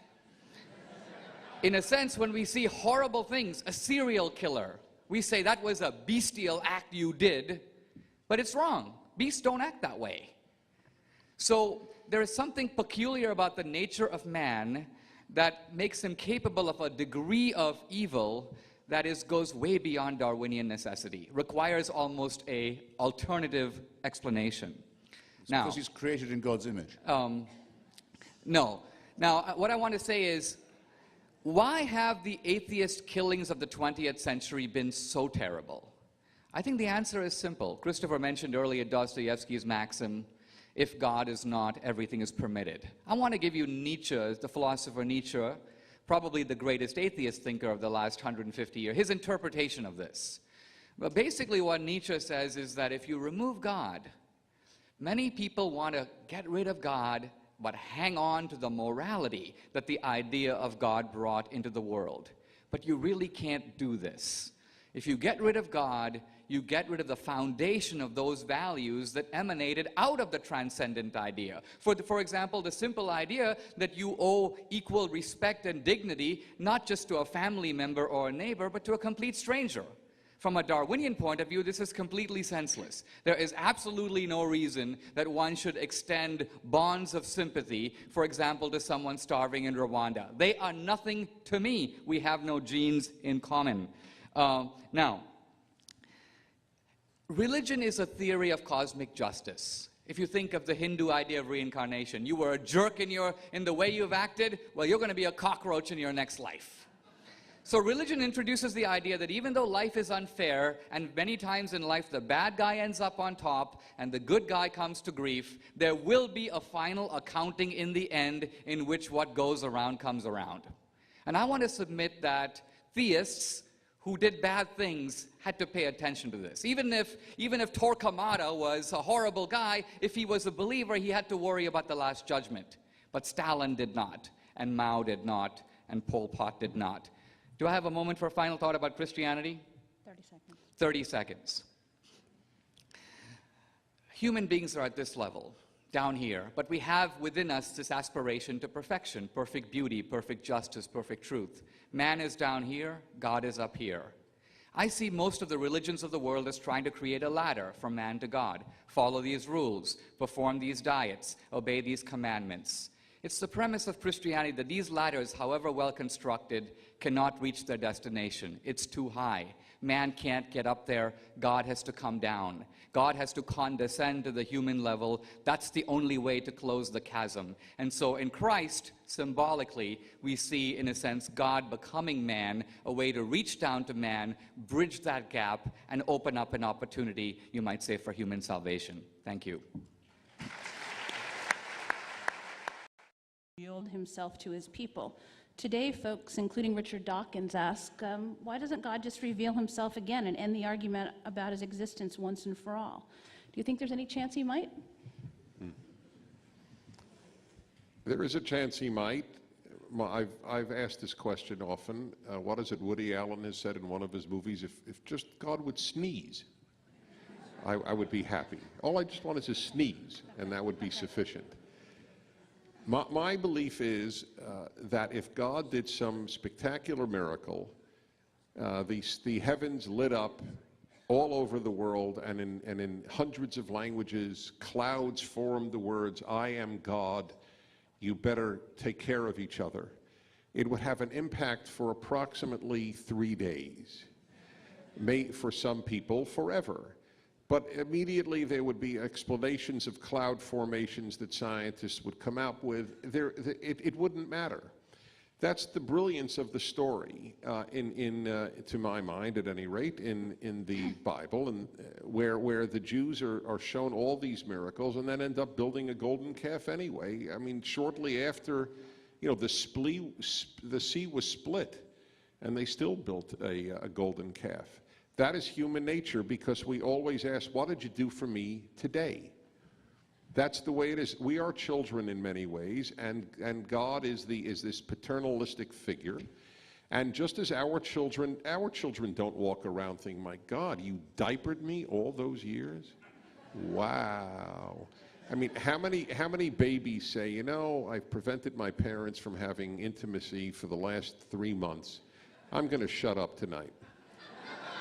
It just doesn't happen. The human is not built in with gratitude. And so the same thing with God. It's, what did you do for me lately? So I don't think it would work if God did make some revelation. And finally, I don't think there's anything for God to reveal. There's nothing new to be said. It's been said. There's nothing new to be said. It is our task. There is an instruction manual that I believe in, and if you follow it, generally speaking, people are kinder. And if you don't follow it, or you pervert it, then obviously bad happens. But I don't know, what is God going to add today? What exactly? Don't abuse children? Don't build gas chambers? What hasn't been said? It's been said. It's our task to say either I will live by it or not. But that's my answer to that question. Actually, there is nothing against child abuse or genocide in the Ten Commandments, since you happen to mention those Well, two there questions. is. There's do not murder. There is. Murder means the immoral killing of an innocent. So there is, in fact, a prescription. There's nothing for child abuse and nothing against genocide. Well, Genocide is about to be recommended against the Amalekites only a few pages later. Yes, against the Amalekites, it is one exception because of a horrific evil. It never happened, but that it is prescribed. I have no answer to it, just as I cannot tell you that if God, people say, well, what if God told you to sacrifice your child, like he told Abraham? And no condemnation of slavery or child abuse. Okay. But of coveting, yes. Of envy, yes. Well, of ambition, yes. Okay. This is obviously man-made, and man-made at a time of Stone Age morality. Okay. There's no divine presence or inspiration in it at all. Surely that must be plain. Oh, well, that is a matter of opinion. My opinion is that the break with everything preceding the Old Testament, specifically the first 5 books, is so enormous that you have to either explain its authors as supermen or some divine authorship involved. The notion that there is an invisible God who prefers goodness to evil was unknown in the world. The idea that this life is to be celebrated. Remember, Judaism arose out of Egypt.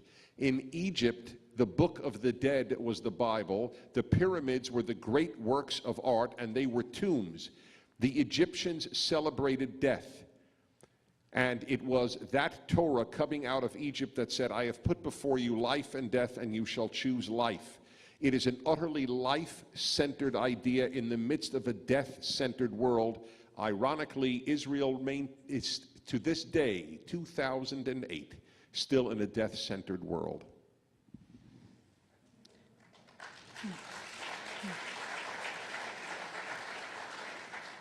Question for Mr. Hitchens. You state that you don't want God, or God as you define him, to exist. But what if it turned out that this God, unlike many of his flawed followers, were full of mercy and love towards those who suffer? The God of the prodigal son, be it the parable, the painting, or the book. Would that be a God you could accept? No, because let me say what I think about the underlay of that question, which is people trying to design the sort of God they would like. This is a part of the religious cafeteria of which I'm so critical. God, if he exists, does not owe me an explanation. It would be idle, it seems to me, and trivial to say, well, if you exist, why are you cruel? It's boring and self-pitying to talk like that. Pascal says, in his famous wager, well, what have you got to lose? If he does exist, you may find yourself tremendously fortunate if you make the right propitiations and if you agree with his existence. And if he doesn't, well, then you haven't lost a thing. Now, I regard that as another example of the essential immorality of religious preachment. That seems to me a hucksterish thing to be saying on Pascal's part. My reply to it would be, Bertrand Russell's reply to this, by the way, was, if he was confronted with God on the day he died, what would he say? He said, "Oh Lord, you did not give us enough evidence." A bit dry. I think I would say, if I had my chance at Pascal's bat, I would say, well, if your reputation, sir, because it appears to be, sir, or Lord, is as I understand it to be, it might be that you would look more kindly upon someone who would not pretend to believe you in the hope of a reward or the fear of a punishment, someone who would rather try and lead an ethical life without that bribe, without that inducement, and that I might in that way perhaps earn the credit of this very dubious character. But you see, even to talk like this is surely to make ourselves realize that no grown-up can really allow themselves to think this way. We are responsible ourselves for how we treat others. We are responsible ourselves for human solidarity, and we will suffer when those solidarities break down. And we have a great interest as well as a great need to keep human dignity and decency alive for its own sake. Not because we fear heaven, not because we fear hell or wish for heaven or desire any of these other sorts of primitive fear or inducement. May I have a brief response? God is in the Abrahamic tradition, and in fact, I think for all the major religions, an immaterial being. And there is something inherently ridiculous in demanding a material proof of an immaterial being. You have to ask, what is the kind of evidence that would convince me? So, for example, gravity is immaterial. Now, not the effects of gravity. If I jump out of a tall tower, I plummet to the ground. But that's me. Gravity is the law describing what I did. Where do we find gravity? We infer it from its effects. So the question is, we have here a universe. It had a beginning. Presumably didn't create itself. Who created it? Or what created it? That what can't be natural. The universe includes everything, all of nature. It has to be non-natural, let us say supernatural. It has to be pretty powerful, maybe not all powerful, but close to it. That we call God. Now, in one of my debates with the atheist Michael Shermer, I told him, I said, what kind of proof would convince you that God exists? What if you found a planet that had emblazoned on it, Yahweh made this? Would you convert on the spot? And he said no. He said, I can think of no evidence whatever that would convince me. In a sense, I guess what we're getting at here is, there is here, I think, not only, and I think on the part of Russell too, a refusal to believe, but an atheism that has explanations other than simply the absence of evidence. In some senses, Christopher got close to it earlier in this debate where he said, to me, God is a bit like a celestial despot. Heaven is sort of like celestial North Korea. I don't want to stand there handing out garlands for eternity.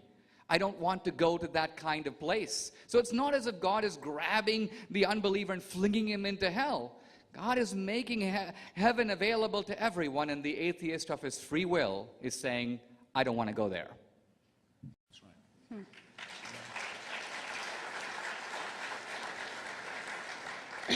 Christopher, I find it a bit surprising that you were the first person this evening to mention the concept of dignity, which you just did a moment ago. I think I was quite surprised to not hear that elsewhere. I'm wondering, what is the source of dignity for an atheist?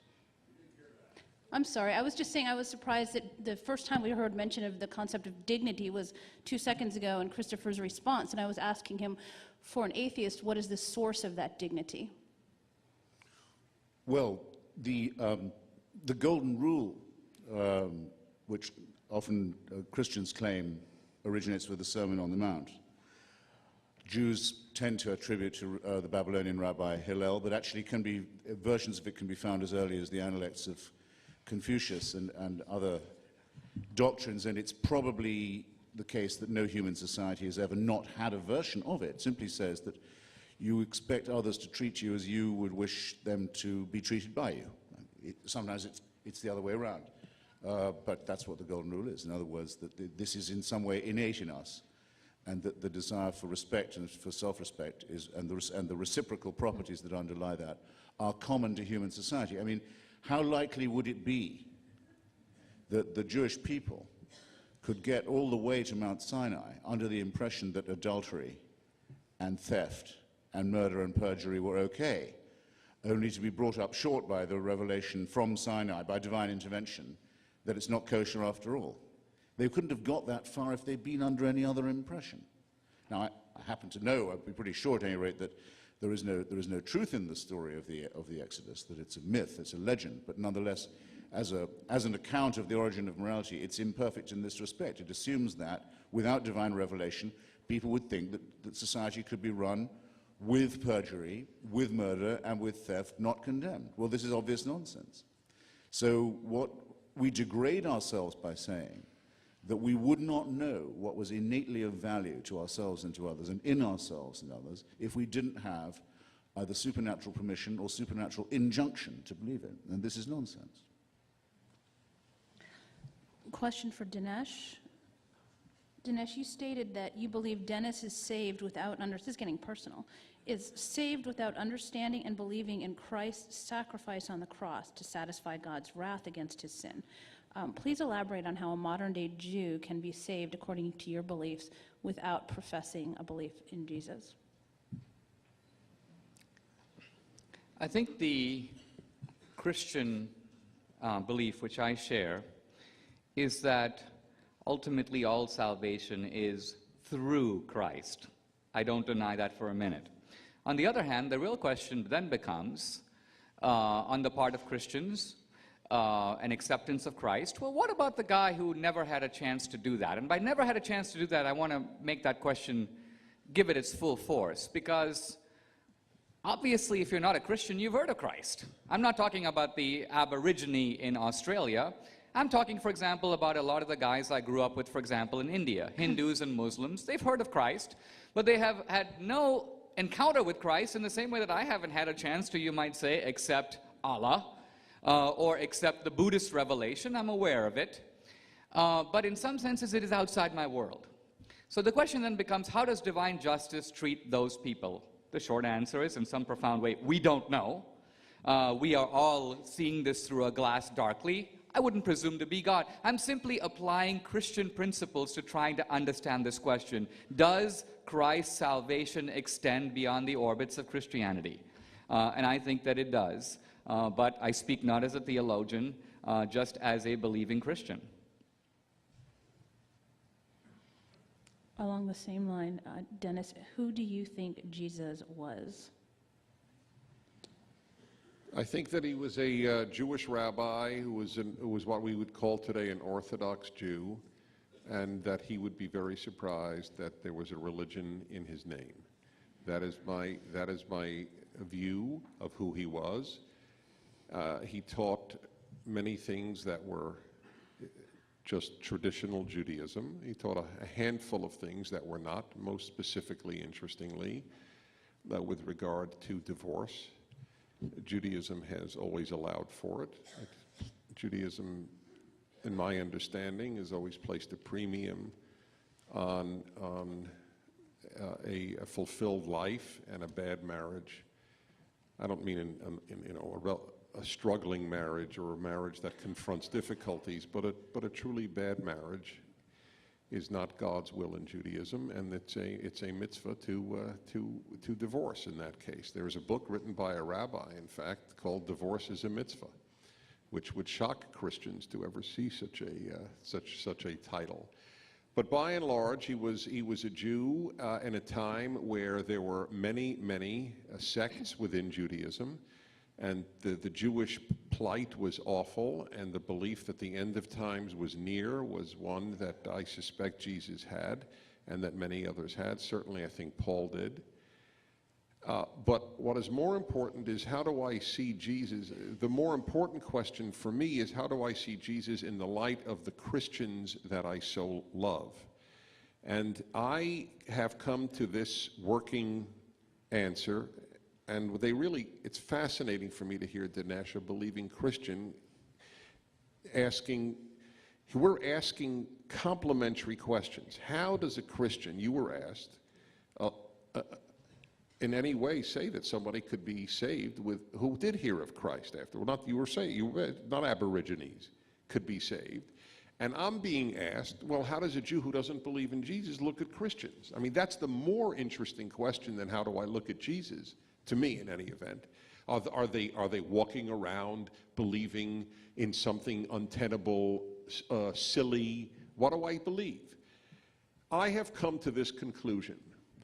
Whatever belief brings you to the God of Israel, that I believe is indeed the true God, whatever belief brings you to that and brings you to the goodness that is demanded by that God has my blessings and has Judaism's blessings and may very well be divine will. So I have an almost heretical view of Jesus to many Christians. I think he came to non-Jews. I don't think he came to Jews, because there would have been no reason for Jews at the time, no good reason, to have said, oh, look at that, God came. There's no notion in Judaism of God coming in human flesh. I argue with Jewish friends, interestingly, just had this argument this last Sabbath at our Shabbat meal. I said, I fully can entertain the idea that God can do anything, including come in human form. But that's separate from why Jews would have believed that at the time. There would have been no reason. Moreover, Judaism has always held that if the Messiah came, and that's an entirely separate belief from a divine belief in Jesus, which doesn't have a Jewish precedent of a human being God or a Trinity. These are new beliefs that Jews would have looked and said, gee, I don't know, what are you talking about? But I do believe that the Jews were not doing what they were supposed to do, which is to spread the belief in this one God to the world. And so some Jews, after all, Christianity is founded by Jews, some Jews took it upon themselves to take the Jewish God to the world, dropped circumcision, dropped the Jewish national identity, dropped most Jewish rituals, and said, there is now a universal way to get there without all the difficulties of Jewish law, Jewish nationality, ethnicity, etc. And indeed, according to the greatest Jewish philosopher who ever lived, Maimonides, it was Christians have brought more people to the Torah than Jews have. That's a historical fact. So how can I look at Christianity? And I wrote a book, part of which is about Christianity and anti-Semitism. I don't deny it. I wrote a book in part on it. But what Christians did bad is a fact, and what Christianity did good is also a fact. I can chew gum and walk at the same time. And he was absolutely right about Henry Kamin's book on the Inquisition. And the constant raising of the Inquisition idea without people knowing the small number, every one of which is a defamation of Christianity and an evil beyond words, but nevertheless, in the annals of human evil is minuscule. This is where one needs to have a fair understanding. I see Christianity when it works as God's work. I do. But I do not believe that Jesus came to the Jews to say that he is God. If I believed that, I would be a Christian, obviously. Thank you. Final question for Mr. D'Souza. Let's do one more for Dinesh and one more for Christopher, and then we'll call it a night. Mr. D'Souza, you've written that atheism does not have much to offer in the way of consolation when one is suffering. But I'd like to go back to the basic question of Job. Why does the all-powerful God of the Jewish and the Christian scriptures allow suffering at all? Surely he could have come up with a better way to draw us to him. This is maybe one of the oldest questions faced by believers. And as you noted, the example of Job, the atheists often present the problem as though they invented it. but in fact it's an ancient problem within the orbit of belief. Now look, the problem is only a problem if stated in a narrow way. God is compassionate, we've got suffering and injustice, therefore this God could not exist. Stated that way, the proposition cannot be disputed. But this is a proposition that relies on stating a theist or Christian premise and then refuting it. So you got to state the premise fully. The premise is not God in his compassion created a perfect world, but God is compassionate but also just. God created a universe, but he also created a universe according to law. And that is to say not only moral laws, but physical laws. Now, there is natural evil that results from physical laws. There's a drought, or there is a tsunami, and people are killed. The only way for those to be suspended would be for our universe not to operate according to physical laws, not to live in a lawful universe, which, by the way, would make science impossible. Second, moral evil. We are created with free will. And that means that people can do terrible things. Free will can be used well, or it can be used badly. The alternative for God would be to create automatons, which he didn't. It's not clear that would be a better world. So God didn't do the Holocaust. Hitler and his minions did. I think ultimately, as humans, we will never fully answer these problems, but I think you touched on something very important in the beginning where you said that while theism may not be able to fully explain evil, atheism offers absolutely no psychological or emotional compensation for it. If we face suffering, a mother or I as a father lose a child, I'm less concerned with why did that happen and more with how do I go on? How do I face this level of grief? In that, atheism has nothing to offer. Things happen. Too bad for you. We're all molecules. Get used to it. Religion offers hope. Listen, you lost a loved one, but that loved one is in the arms of God. You might see that loved one again. Call it wishful thinking if you will, but the point is neither of us knows if that's true. The bottom line of it is for the suffering mother, theism offers consolation and atheism does not. Thank you.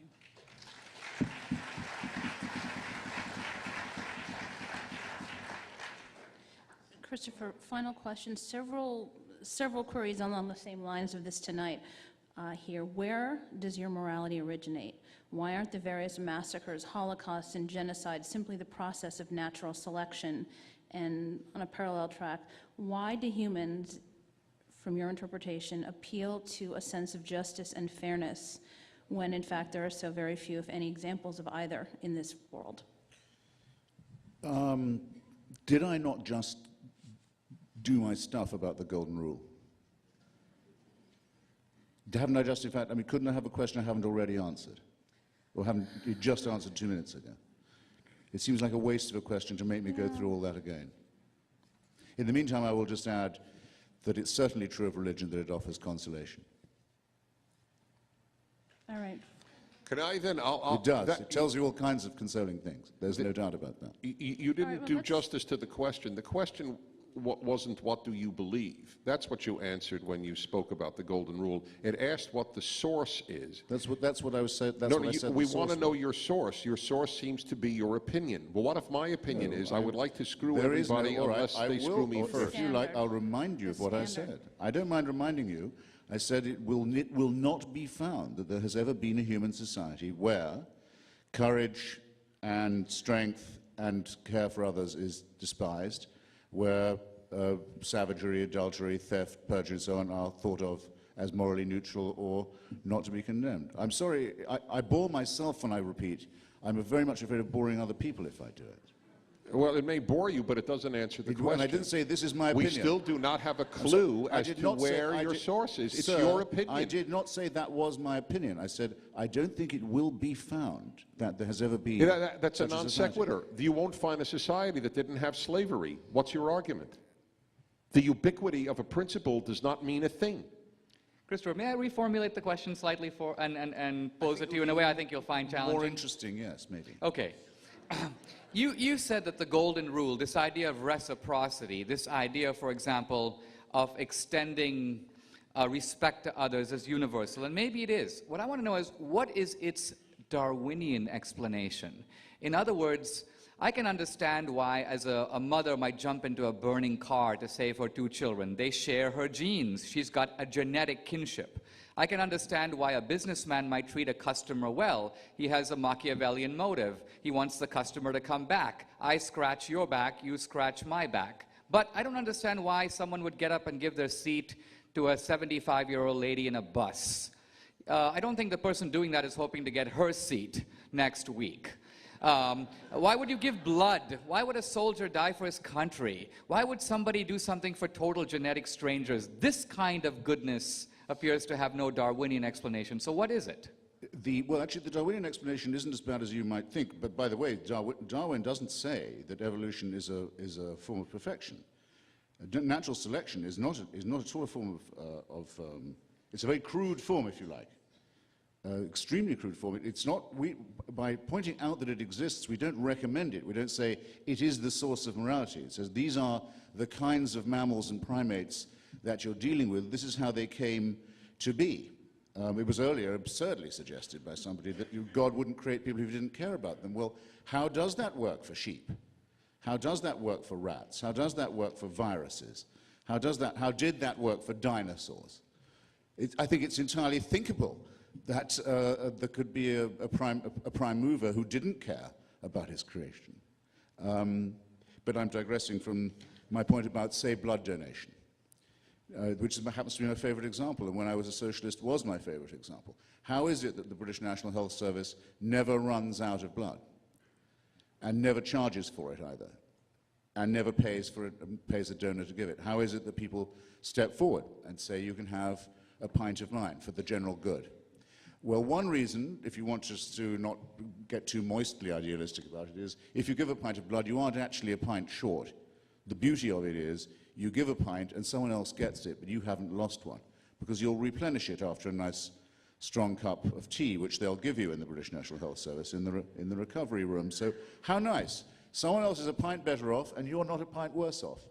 I can't think of a better way of saying that human solidarity doesn't depend either on self-interest or on self-sacrifice, that it is a rational calculation. And we don't know quite why this is, but it is the case. Quite a lot of people, including those of us who have no belief in any supernatural power or creator, feel better. We benefit in this way. We feel better for having done it. We get pleasure from the thought of helping someone who can't do us a favor. It's called the gift relationship in the Great Socialist Statement by Professor Titmuss about the origins of the blood donor movement. It isn't a reciprocal, it isn't a quid pro quo, it's just in the general interest and you feel good about having done it. And furthermore, since you have to insist on, and I think rightly, the possibility that there's a rational self-interest involved, I happen to have an extremely rare blood group. And one day I'm going to need some blood. So it is in my interest that the blood banks be properly manned, properly staffed, and regularly replenished. Now, all of that, everything that I've just said, makes perfect sense to everyone, I presume, not because it's me talking, but because I haven't left anything out, and it's its own explanation and its own justification. And it works without any divine intervention or prompting at all of any kind. Perhaps Thank you. along the same lines, though, at what point do animals share the same sense? Do other primates share the same sense of right and wrong as we do? And do they adhere to the golden rule? At what stage is this? But the higher primates do, and we're learning much more and more about how apes and pigs and many others have elementary families and kinships and clan. We've been very late in studying this kind of thing. The more we find out, the more moving it is, and it's obviously based upon self-interest and survival. And it is selective for survival and for reproduction and so forth.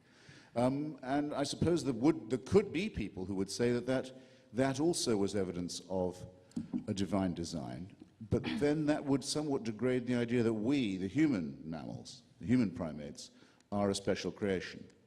And as I say, these are the sorts of problems that don't exist in my world, because I don't invent difficulties of this kind, and I don't have to. May I have a very brief thought? Yes, and that I do think that as human beings, we do have some unusual qualities that are inexplicable on a strictly Darwinian account.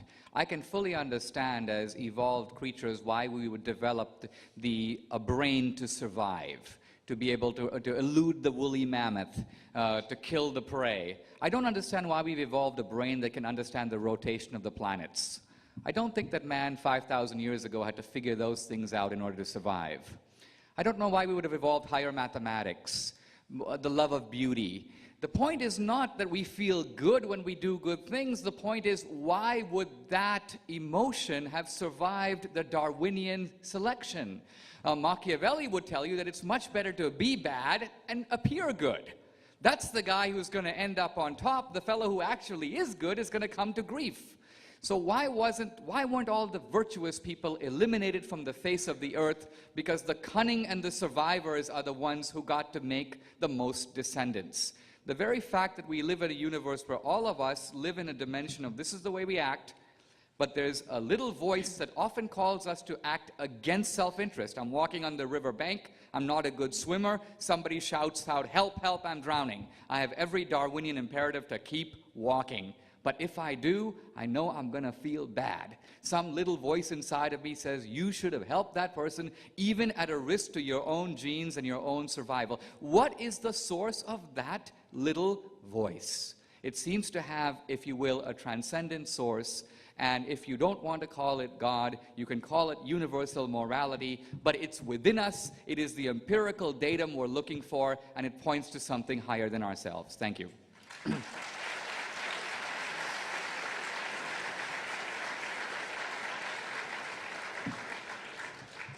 While it appears that Dinesh has had the final word, that is illusory because the conversation will continue in the back of the room. It was Flannery O'Connor who said that the truth does not change according to our ability to stomach it.